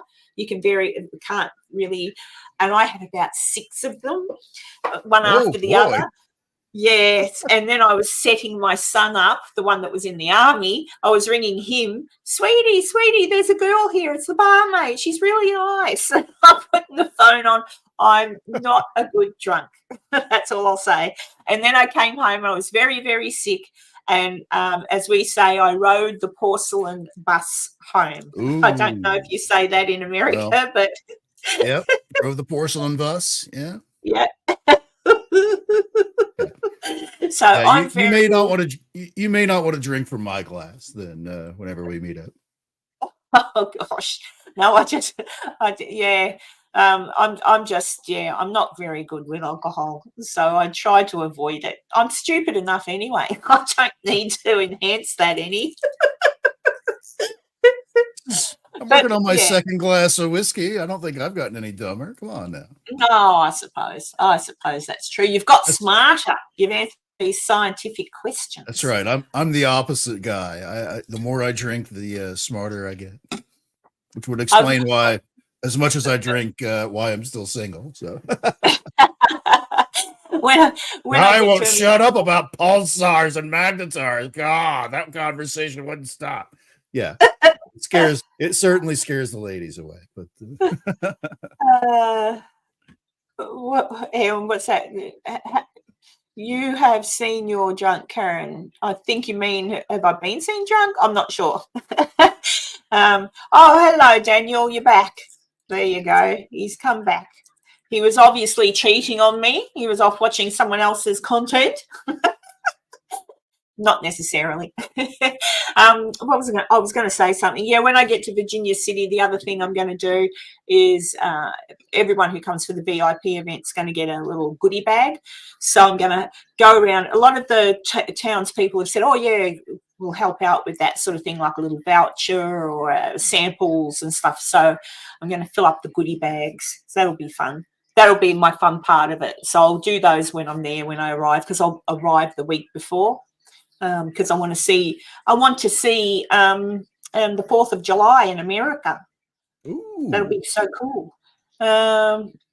Jennifer B says, I've danced on some porch poles while drinking Grey Goose on the rocks. Oh, golly. Dancing with the goose.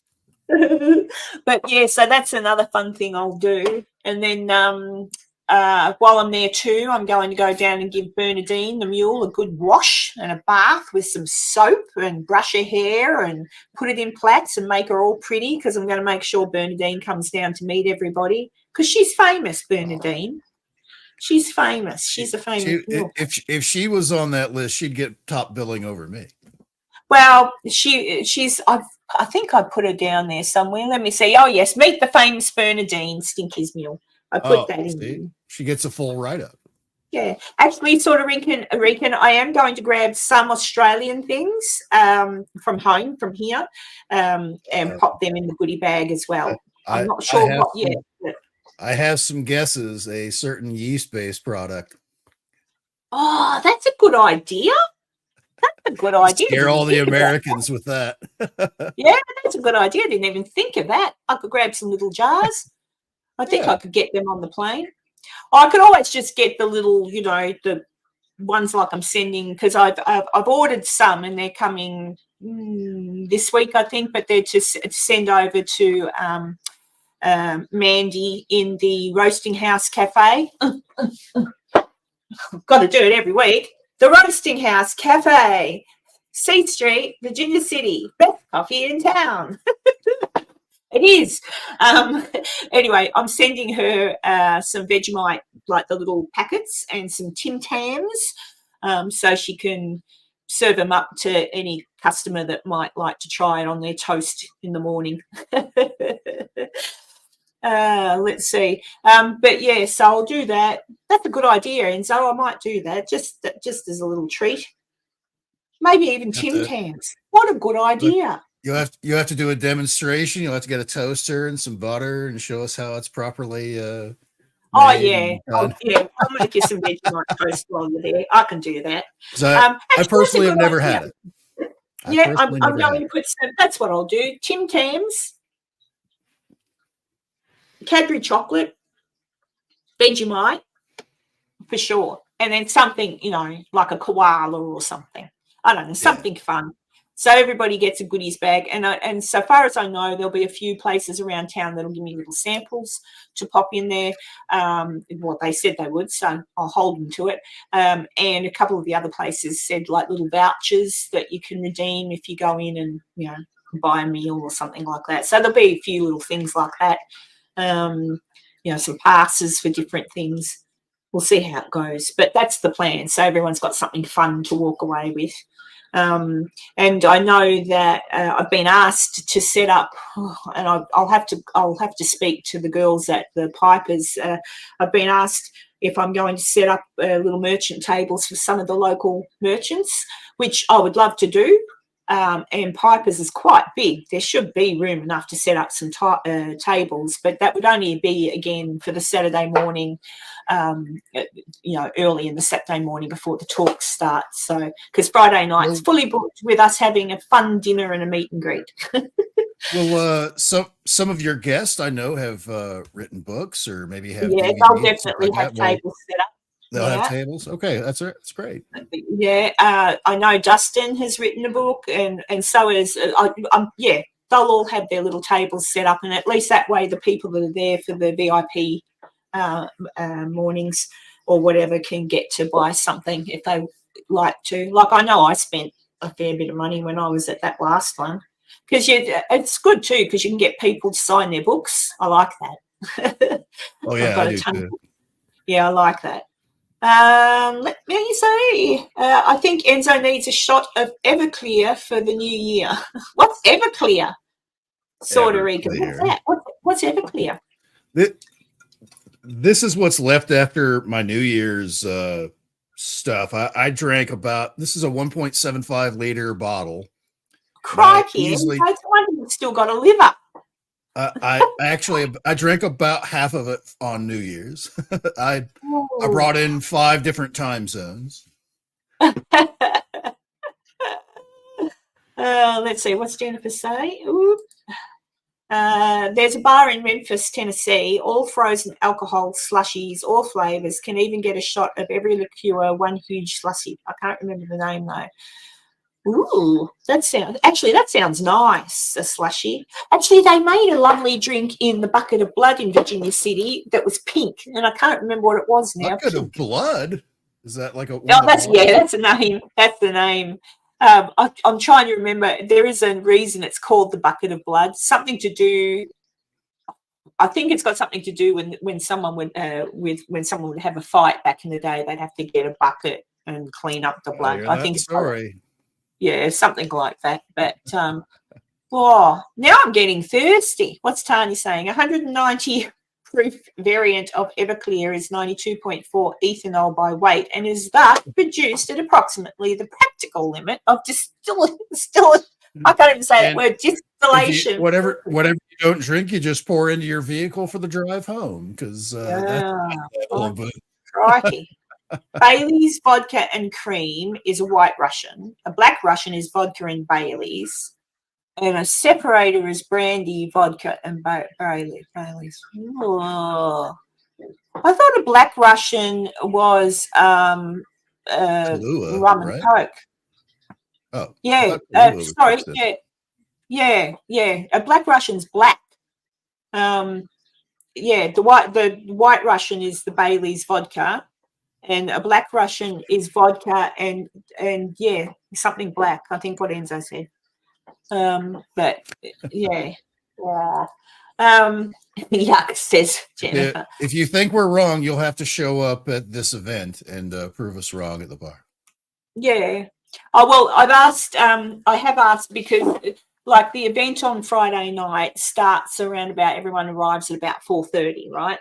And that's you're here, great, terrific, like tick you off the list, that sort of thing. Make sure whoever's walking through is actually a ticket holder, blah, blah, blah.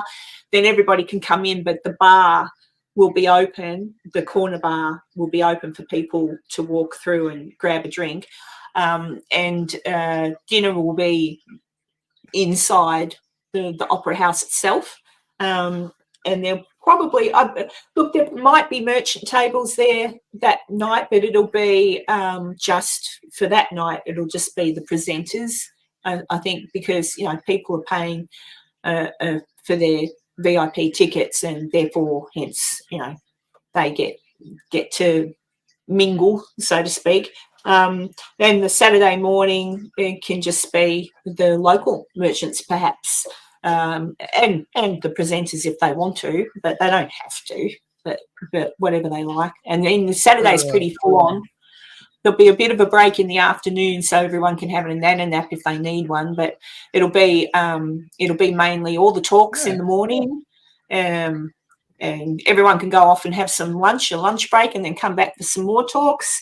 And then there'll be a break where everyone can go and do a tour of one of the places I've booked, and then there'll be another short break before dinner, and then and we'll go on. But the bar will be open for both of those nights, so everyone needs to behave themselves, or go back to Enzo's room with a bottle of whiskey. Yes, that's the cost of entry at my room. You have a party in Enzo's room. Maisie Rose. I don't know. What do you think, Enzo? We could. I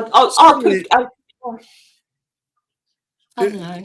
I'm thinking like an Old West style motif for this whole place is what I've been imagining. I may be wrong on all that, never having been there, but no, it is. It's an old mining town. It's very old. Everything's old. Yeah, nice Western drink. What do you suggest? Well, I mean, classic Western drink is Clint Eastwood comes in and never removing his hat or his duster, and just throws the coin up on the counter. It's like whiskey, and just takes the whole bottle in the glass, maybe to sit at the. And that's not exactly inventive. I don't know. Karen's cocktail with a K hour cocktail. I don't know. Probably just do. I don't know. Well, We'll invent some. We'll come up with sarsaparilla is my favorite. I could make something with sarsaparilla. Sarsaparilla is my favorite. sarsaparilla. Do they have some? That sounds like something they probably would make somewhere nearby. Do they have a place that makes sarsaparilla nearby? They've got yummy sarsaparilla. Guys, I've just had a heart attack, and I don't want to say someone's name, but somebody just gave me a PayPal donation. Whoever it is in the chat, because there's a name on it, and I don't want to say your name in case, you know, but there you go. I actually, it's not. Do you know what it is? It's not a PayPal donation. I sold my first ticket. What? Somebody bought a ticket.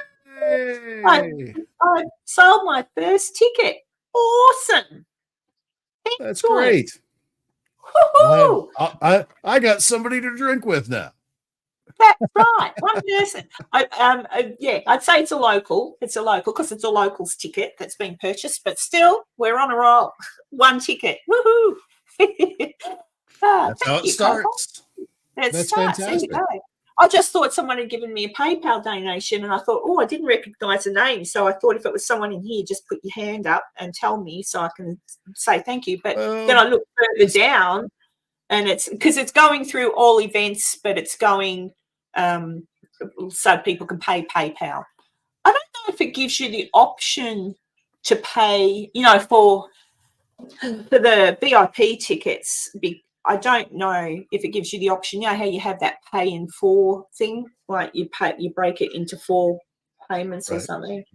Because I buy sometimes I buy things and I go, and it gives me that option, and I think, you know what? Yeah, I'll just do it over 4 payments. It's only 4 weeks, but it just goes over 4, especially if I've got to go and do some food shopping. Oh, I'm all excited! I've sold my first ticket. It begins. That's great. It'll be so good. You only just posted it yesterday. That's fantastic. Yeah, so that's pretty cool. And I saw Dustin shared it on his channel earlier as well. Have I said yet that yes, I have. He's a lovely boy. So lovely. Such a nice boy. And he doesn't look his age. He doesn't at all. He still looks like he's 20-something. But there you go. But yeah. Karen's sassy sarsaparilla, something fizzy. Yeah, it's got to be fizzy. Yeah. It could be, that's what I could do. I could even, I did calculate into it that I might put a tab on the bar to a certain amount for the VIP people that are having dinner. Like at first I thought, it'll just be like a soft drink or something, so people can, I don't know what you call them. I still don't know what, soda, like, soda or water, whatever. If you want an alcoholic beverage, pay for it yourself. But I could just talk to the lady behind the bar there and say, look, if put a tab there if anybody wants, that's not a bad name, Karen's sassy sarsaparilla. No, I'll call it, I do like it. or a doof delight. Oh. A doof delight, and it can be sarsaparilla with, I don't know, vodka and that's not really too flash though, is it? What could I put in the sarsaparilla? Vodka, it won't mess with the taste, will it?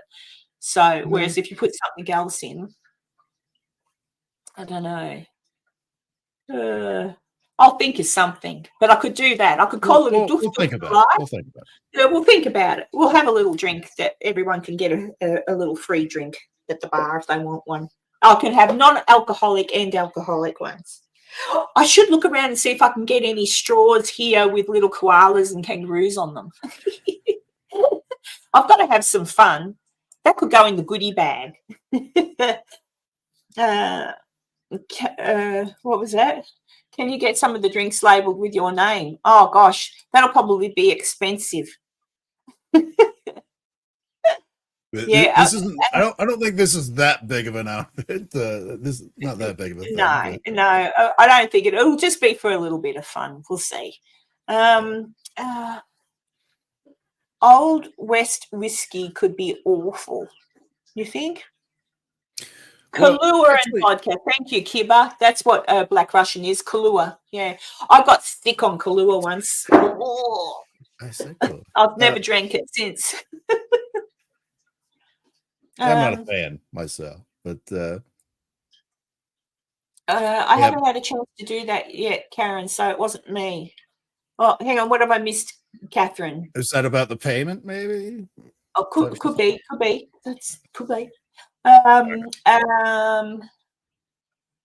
We created a shot called After Dinner Mint. Equal parts of creme de cocoa, creme de mint, and Bailey's. Oh, see, that sounds nice Sounds too, pretty doesn't good. it? It actually sounds pretty good. Oh, did you send me some coffee money? Let me have a look. Oh, hasn't popped up yet, but I believe you. I believe you. Yes, they doctored a lot of whiskey. Oh, well, when they doctored a lot of whiskey, what did they doctor it with? Just did they water it down, or did they put something else in it? Usually, I mean, those old westerns that you see where they get like the entire bottle and you see them drinking the whole bottle. It's not the same as modern day whiskey. As the proof level was super low. It was not as refined as what we can make today. The other thing I like, Tanya, is root beer. I really like root beer, and we can't. I can get sarsaparilla in Australia, but I struggle to find root beer, and that's Really? weird. Yeah, I love root beer. Wow. I've never imagined that. It's just come through. It's just come cat spell. Coffee money. Oh, you're a good lady. Thank you. Thank you. It's all going in the kitty now towards the Virginia City trip. So thank you so much, Catherine. Cat spell. The Virginia City Kitty. Yeah. And I'm going to. I thought I might on the Friday night for dinner. I'm expecting everyone to look rather dapper because we are eating at the Opera House after all. La-di-da. Is this dapper? Do I need to like bring something with like a tie? No, that's dapper. That looks nice. That's dressed up. It's not an old T-shirt. And mind you, I can't tell everybody get Wait a dressed minute. up. When I logged on to come onto the show backstage, you were like, "Are you okay? That's very dark." Like this was like a morning Hawaiian shirt. I'm never gonna wear it again now because you said that. Oh well, no. It's just that when you came, you weren't late. You got here on time, but you were normally here really quick. Yeah, normally like I show up a little early. And then you came on and you were looking down like this, and I thought, "Oh, are you okay?" And I think, yeah, because normally you're very colourful, but I do like that shirt. That's very nice. Is it shiny? It looks better in person. It does kind of, because my original idea is where I live in outside of Wichita, it's snowing, and I was going to have this background, like I'm walking through the woods and all that. And with this color plus the background, which is just black and white, it gave this impression like I was in an all black and white thing except for my face, which looked super weird to me. I was like, no, this, because that was my intention, because I wanted to say that it was snowing here, and this just looked weird. There you go. Good to know, Rosie. Good to know, because I'll be drinking it when I'm there. And who did I see? Oh, Laurel's popped in. You don't have to worry. Well, Enzo and I have been trying to, we've got a new thing. We'll just keep the Saturday little chats to a nice 2 hours so that I don't drag it out and you're all, like, oh, God, what's she talking about now, that sort of thing. But I am excited today because of the tickets going on sale. And I sold my first ticket. Excellent. That's that means fantastic. People, yeah, I'm so excited. So that means people are going to build it and they will come, as they say. So I'm just excited for everybody to come and enjoy what I'm putting together. And it should be a lovely, fun weekend. And everybody that comes along will get to see stuff that they wouldn't normally see. So, and listen to people that they would normally not get to listen to. So that's really cool. So yeah, so I'm excited. I'm excited. This will be my Yeah. first non-UFO thing for the summer because I'm going to Contact in the Desert end of May, beginning of June. Just this past week, I got booked for an event about an hour and a half north of me to celebrate Kansas UFO Day on July 6th, the weekend before I see you. So I'll be hanging out there. There's a whole story involved with that of basically it was a small town Kansas doctor that was super into UFOs in the 1950s and 60s. And when he passed away, they turned his house into like the town museum, which started, the town was created in like 1870 something or 80 something, whatever it was. So most of the house is old historical stuff from the beginnings of the town all the way up to today. But there's one large room in the middle that has all of his UFO research stuff. He was like a modern day UFO researcher where he interviewed people, he talked to people on the phone.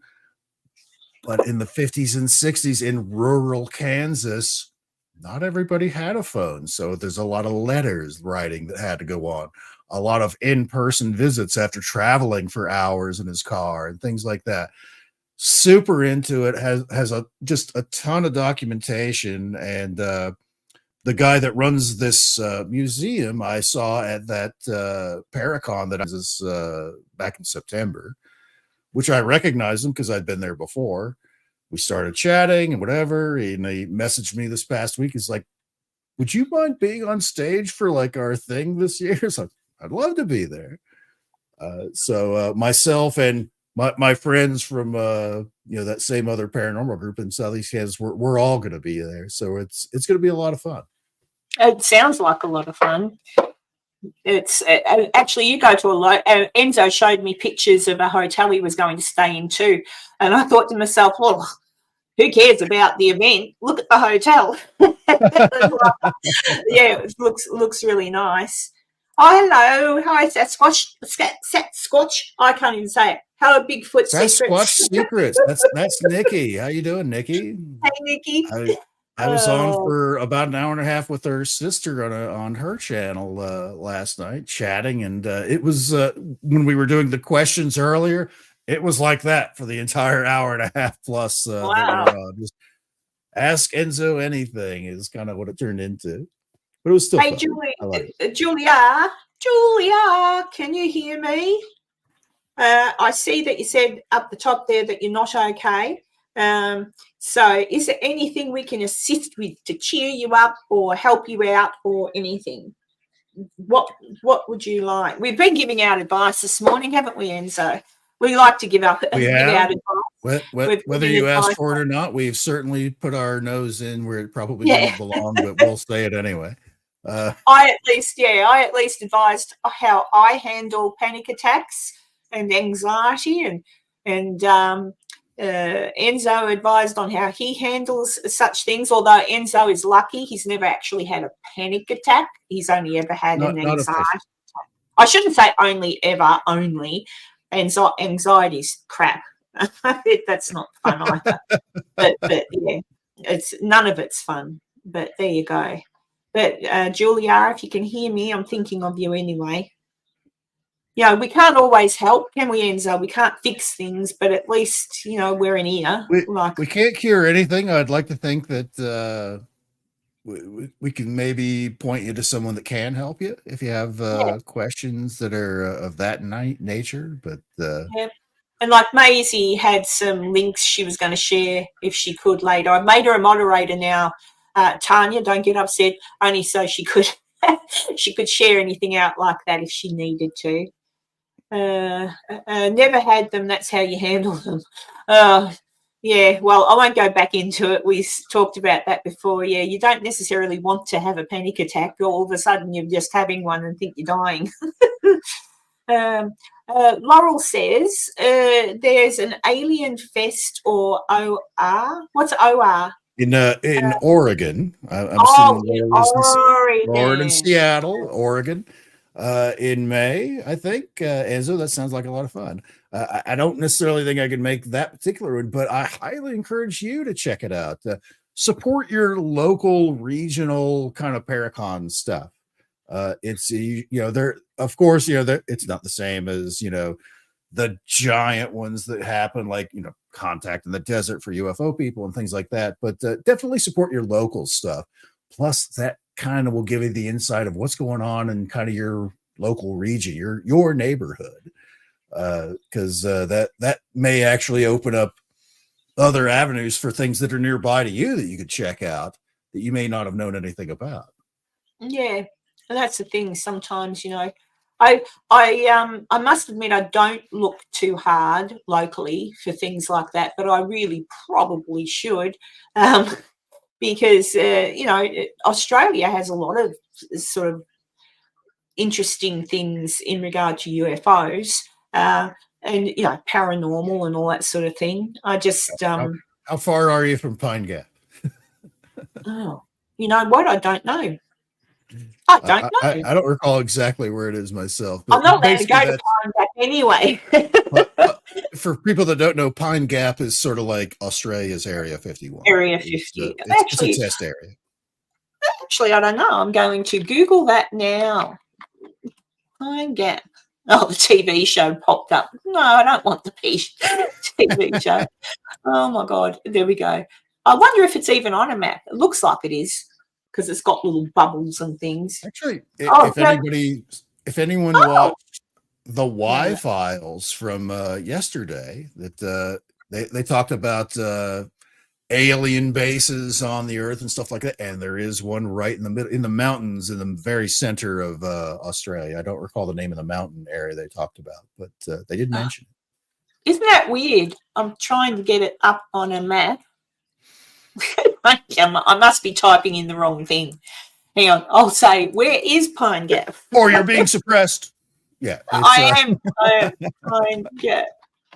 Oh God. Thank you.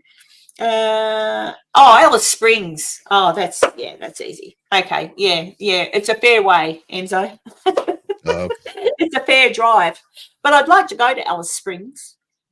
It's a very old town. I don't know if it's got new buildings in it yet, but there's lots of places in Australia I'd like to go. One of the very early towns there in Australia, right? From when everybody started going down there. There was even a movie made about it once. Who was in that movie? The lady that was in The King and I. Oh, remember the old movie The King and I? She was also in a movie with. Hang on. What was that movie she was in with? Oh my God, I can see her face and I can't think of her name.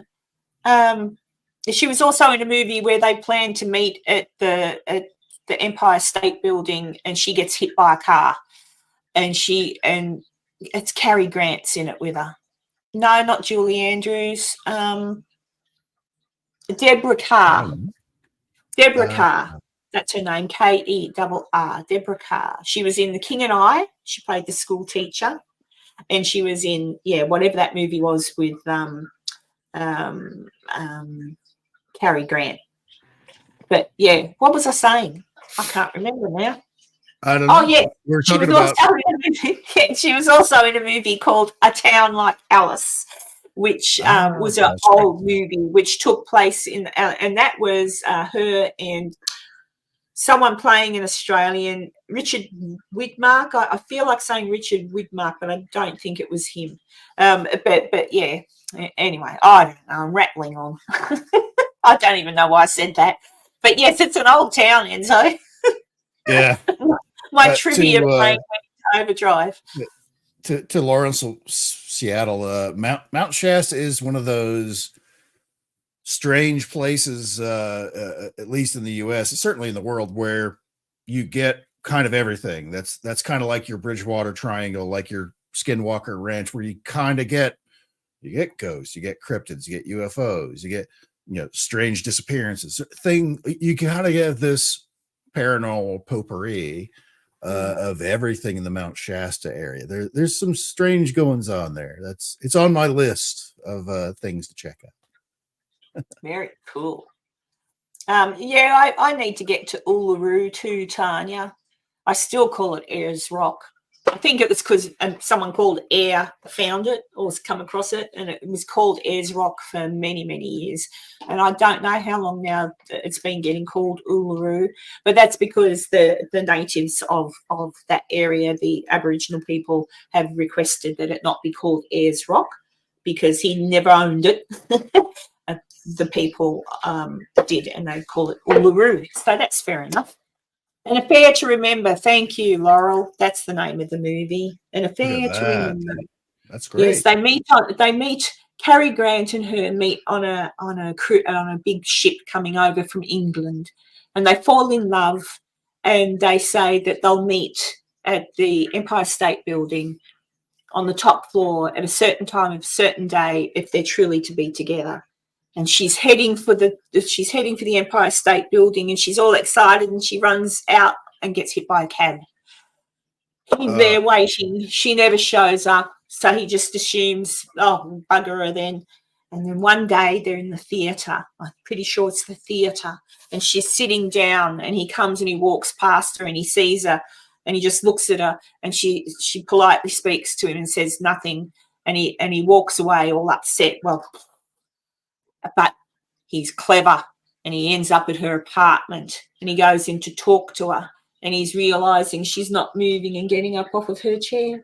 And the ending is wonderful, and it makes me happy. It's so romantic. You should watch it. An Affair to Remember, Cary Grant and Deborah Carr. I remember.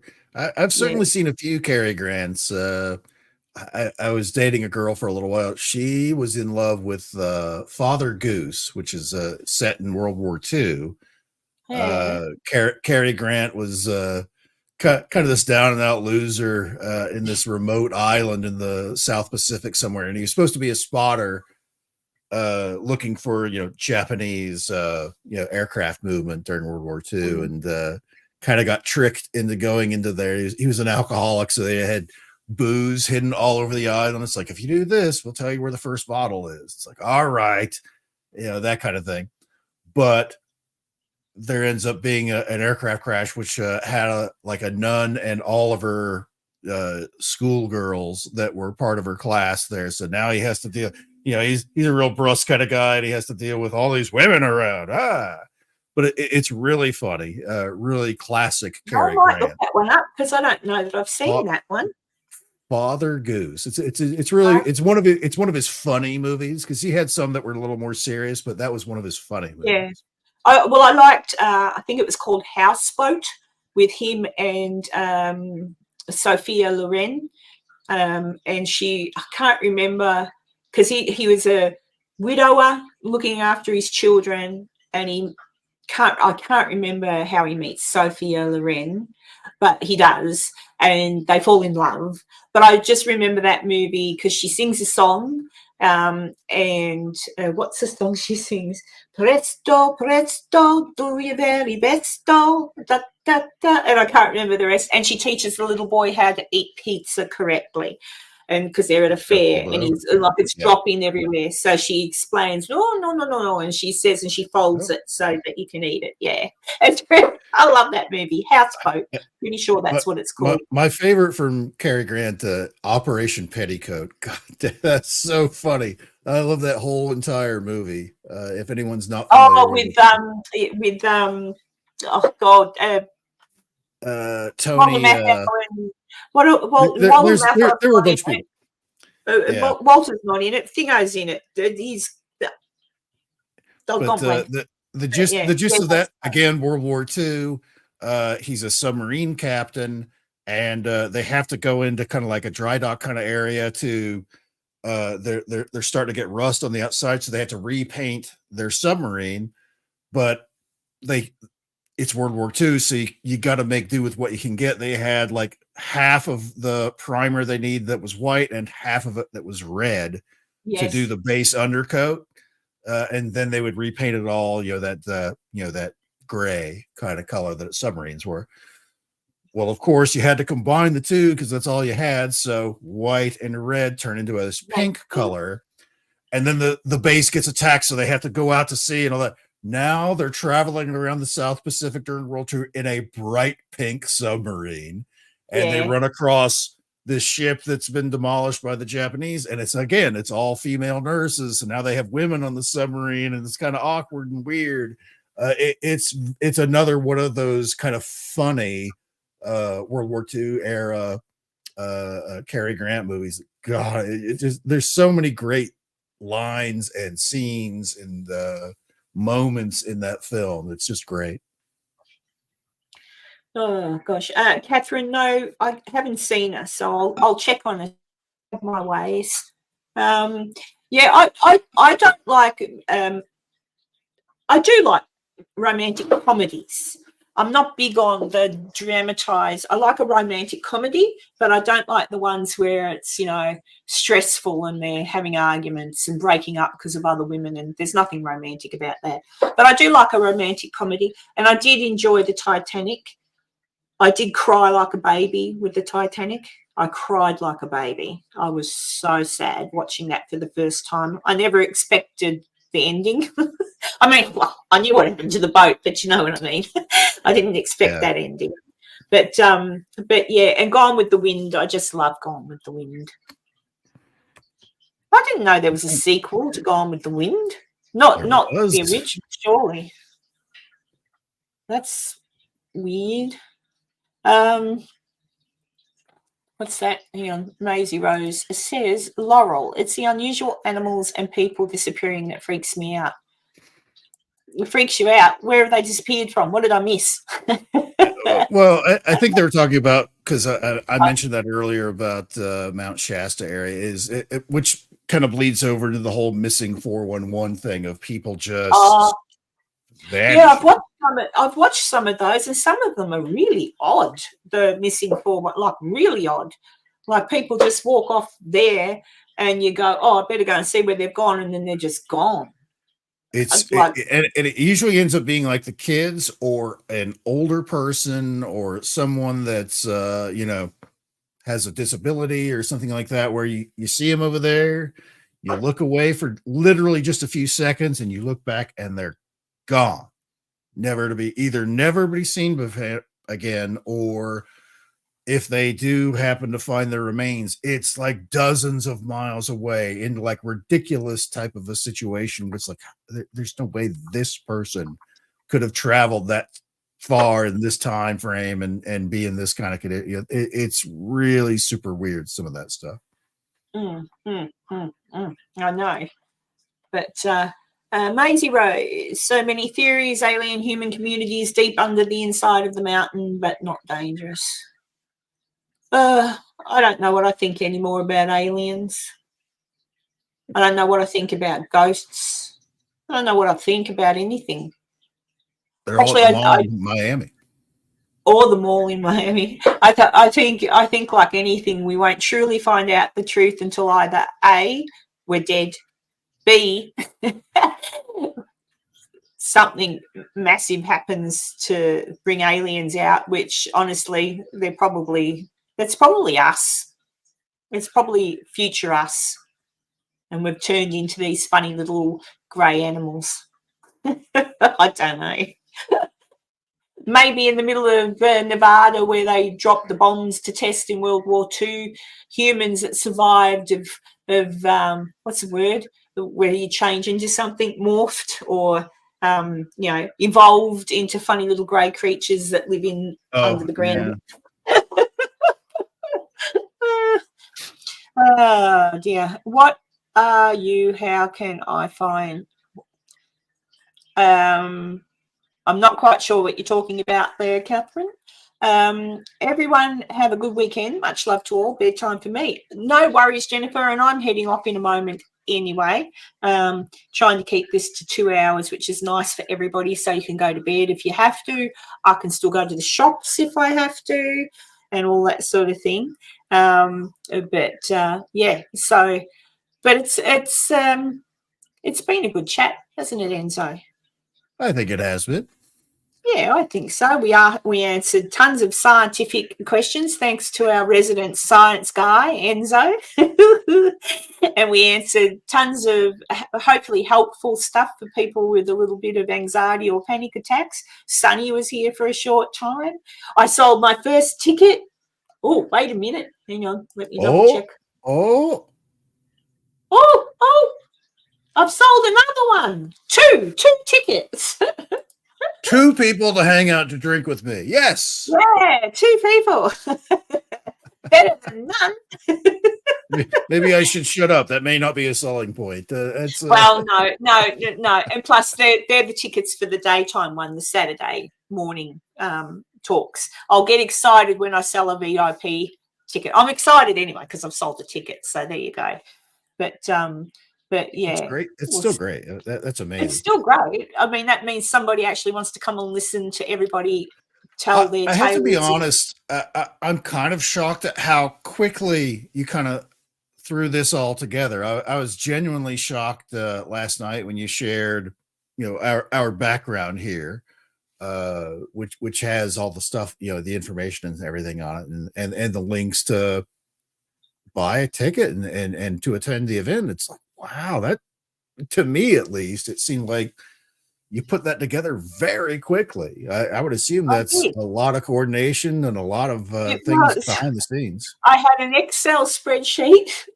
I had who I wanted to invite. I did invite some other people to come along. One person said that they thought they might be busy then. They weren't sure. They'd let me know. And I just took that as you're not interested. So that was fine. And the other person said they were interested and sent the info to their people. But their people didn't get back to me in time. I don't muck around. I'm not here for a haircut. All right. I was getting it all organised. So yeah, I just had that spreadsheet and what I wanted to do. And once I got Dave and once Dustin yesterday, Dustin wrote back to me. He already said he wanted to do it, but he just wanted to talk to me first because he is fussy about what he does, which is great. And we had a nice little chat for about an hour. It was about an hour, maybe less. And he agreed to do it, which was fantastic. And just a second, I'm just going to check something. Okay, I'll go back to that in a minute. But yeah. Laurel, there you go. Tanya's just put a link to it in the thing there. You can have a look in there. I've also put a link in the comments section of my channel. So if you go to comments, you'll see a picture like what's behind me, and you can click on that, and it'll take you so you can read it and all that sort of thing. But maybe just kind of walk through a total recap of the whole thing, just so people know that. I suppose so. Yeah. Well, so the whole the whole idea, you can. Oh well, you might not be able to see because hang on. I'll hide us, Enzo. Oh, hang on. No, if I remove myself, you can't hear me. Doesn't matter. Look. No. Just go. Can I? Yeah. Let me see. Or you can share that where we're all off to the side. Enzo's teaching me things. Why is that not working? Did that work? No. I know what I'll do. I'll share that. I'll just share a screen, but I'll go to the page. Give me a second, people. I wasn't prepared for this. Give me a second. I can share what you have on your Facebook if you like. And okay, do that for me. That would be good. There we go. Thank you, Enzo. That's what I had to look for. There you go. So, all right. I think, can everyone still hear me? Yep, and see me. So that's the poster for it. So basically, we've got Dustin. Dustin from. Well, for people who know, he used to be in Ghost Hunters and Ghost Hunters International, but he's been out on his own a lot now. He does motivational talks, some paranormal. He still likes the paranormal. He's written books. he's done lots of things, all right, but he loves public speaking. He loves to be, and he knows what I want. So he understands that it's not about so much, hey, let's go on a ghost hunt here. That's not what this is. This is an opportunity for you to come along and speak to people like Dustin, Janice, who's written books and the history of Virginia City and even Nevada. She's a walking encyclopedia. Then we've got Dave. Now, Dave knows about Virginia City as well, and he's also aware that it's more looking at it from a historical point of view and how that indeed does affect a paranormal investigation if you are not aware of the full history or the truth of a place. So they're all going to give some talks. I've got my friend Taylor, who's a historian. She's currently researching for a couple of books, but she's currently writing a book. But she's also very, very, she again, another walking encyclopedia on Virginia City's history. She runs at the moment actually the Sutro Tunnel, and she also works at the Fourth Ward School, which we'll have a tour of as part of the weekend. We'll go there and get a private tour, and she works there in regards to the history and the education of the building and what it's all about. I've got Michael Gagliano and Marilyn Bast coming along. Michael I met in Virginia City when I was there last, and he's just started. He's done lots of stuff before, but he has just started working with what's his name? Shane Pickering, who was on that 48 hours or 28 days haunted that was on Netflix. They're looking at doing putting a different spin on paranormal investigation, but he's coming along with his friend Marilyn. Marilyn solves crime apparently as a medium, and I'm interested to hear about that because skeptic in me, I'm not sold on that sort of thing, but they'll be there as well to meet people, and of course Enzo will be there. So it's just basically a big bunch of us coming together to tell the history of Virginia City and some of the more I'll be clearing up a lot of the stories of certain places. I'll be giving a talk myself on the Piper's Opera House. There'll be a tour of the Piper's Opera House. Even though you're there, you're going to get to listen to the people that run the Piper's Opera House who will explain the history of it and all that sort of thing. I'll also give a history talk on a few of the people that are responsible for Piper's. Everybody else is going to make up their talk and work on that over the next few months. But ultimately, it's a get-together with everybody, a meet and greet on the Friday, talks on the Saturday up until about lunchtime. And then after that, it's hanging out with everybody and going for these tours of the places I've booked. And then dinner on both nights, hanging out again with everybody. There'll be a panel on Saturday night where the VIP guests get an opportunity to speak with the guests and ask questions. Saturday morning, I am planning a coffee at my favourite coffee shop for everyone to sort of say goodbye and have a free coffee on me. And then I'm also booking a steam train ride on the Virginia Truckee Railroad system. So everybody will get to go on a train ride down to Gold Hill and back again, and for a little bit of fun. And there's a whole heap of other stuff I'm popping in place too, like little surprises and things like that. So that's kind of it, I think. Did I cover everything, do you think, Enzo? I can't remember. VIP tickets, $275 for the entire full weekend. If you're local, tickets for historical presentations on Saturday will be available for $45. Yeah. So that's it. And I'm hoping that I sell all the tickets, otherwise I'm in debt, but that's okay. I've got a home loan I can dip into. Oh my goodness, no. I hope I don't have to. But look, it's going to be a really good weekend, and Dustin and David are really good at making sure that they meet and greet people properly. Like, it's not going to be one of those places where you turn up and someone who's a guest shows up 5 minutes, does their thing, and then buggers off. No. Like, come along and meet people and that sort of thing. Obviously, the local people buying the local tickets, they don't get that advantage. They'll come along. I wanted the locals to come along because I know a fair amount of them, and I wanted them to be able to enjoy the talks given by Janice and Taylor, myself, and Dustin and Dave. But then, yeah.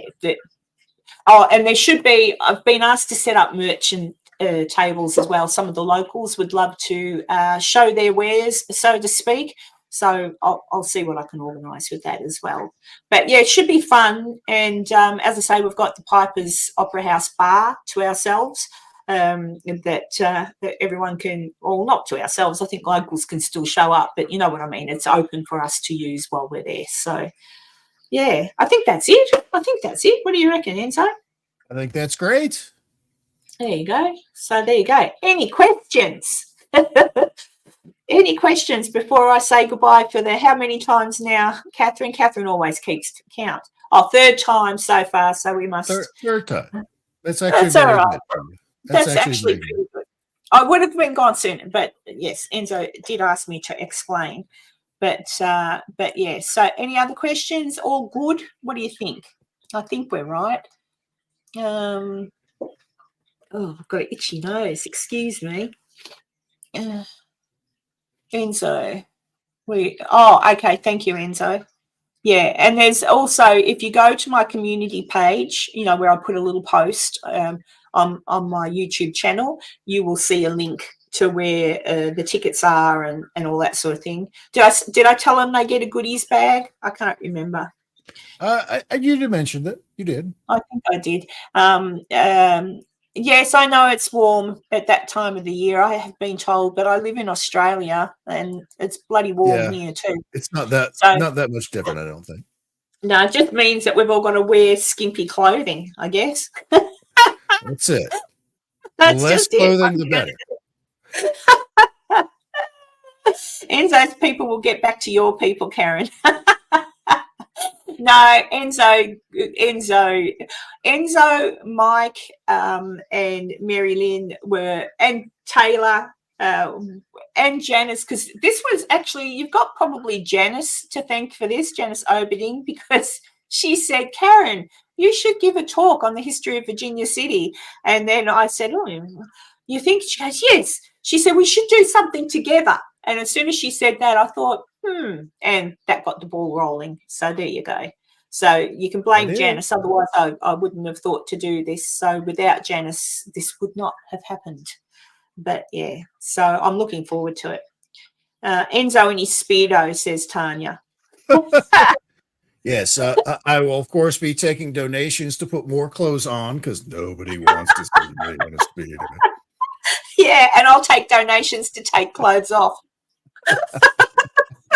We'll get into a bidding war, see who really wins out in the end. Yeah, no, don't worry. Unless something massive happens over the next 6 months and I look so good, these clothes stay on. But no one wants to see that. Oh, goodness. All right, guys. I will bid you adieu, and thank you, Enzo, for being here as usual. Thank you so much. Yeah, no Tanya, no bikini, no bikini. If anything, one of those outfits they used to wear back in the 20s. You know, the ladies used to go to the bar in the 20s. You know, they used to wear them full-length things to go to the bar. Yeah. Giant stripes. Yeah, it's yeah. Even that would be too revealing. All right. This one is a flapper. A flapper. Oh, see you, Daniel. See you. I'll talk to you again soon, I'm sure. All right. Bye, everybody. And I hope I said hello to everybody that's here. And thanks again for coming. And I love you lots. I really do. I look forward to this every week. I really do. Before I go, Catherine, leave me alone. Before I go, Wednesday is my birthday. So I'm going to do a little live stream on Wednesday. If you're around, Enzo, I'll drop you a link. You can come in and have a drink with me for I my will birthday. drop everything that I've got going on, which is nothing, and I will certainly be there. Oh, brilliant. I'll send you a little thing out. So it'll be my birthday. So if you want to pop in and say hello to me, do so. That would be nice for me. All right. Mwah, mwah, mwah, mwah, mwah. Have a happy weekend, and I'll see you all maybe on Wednesday.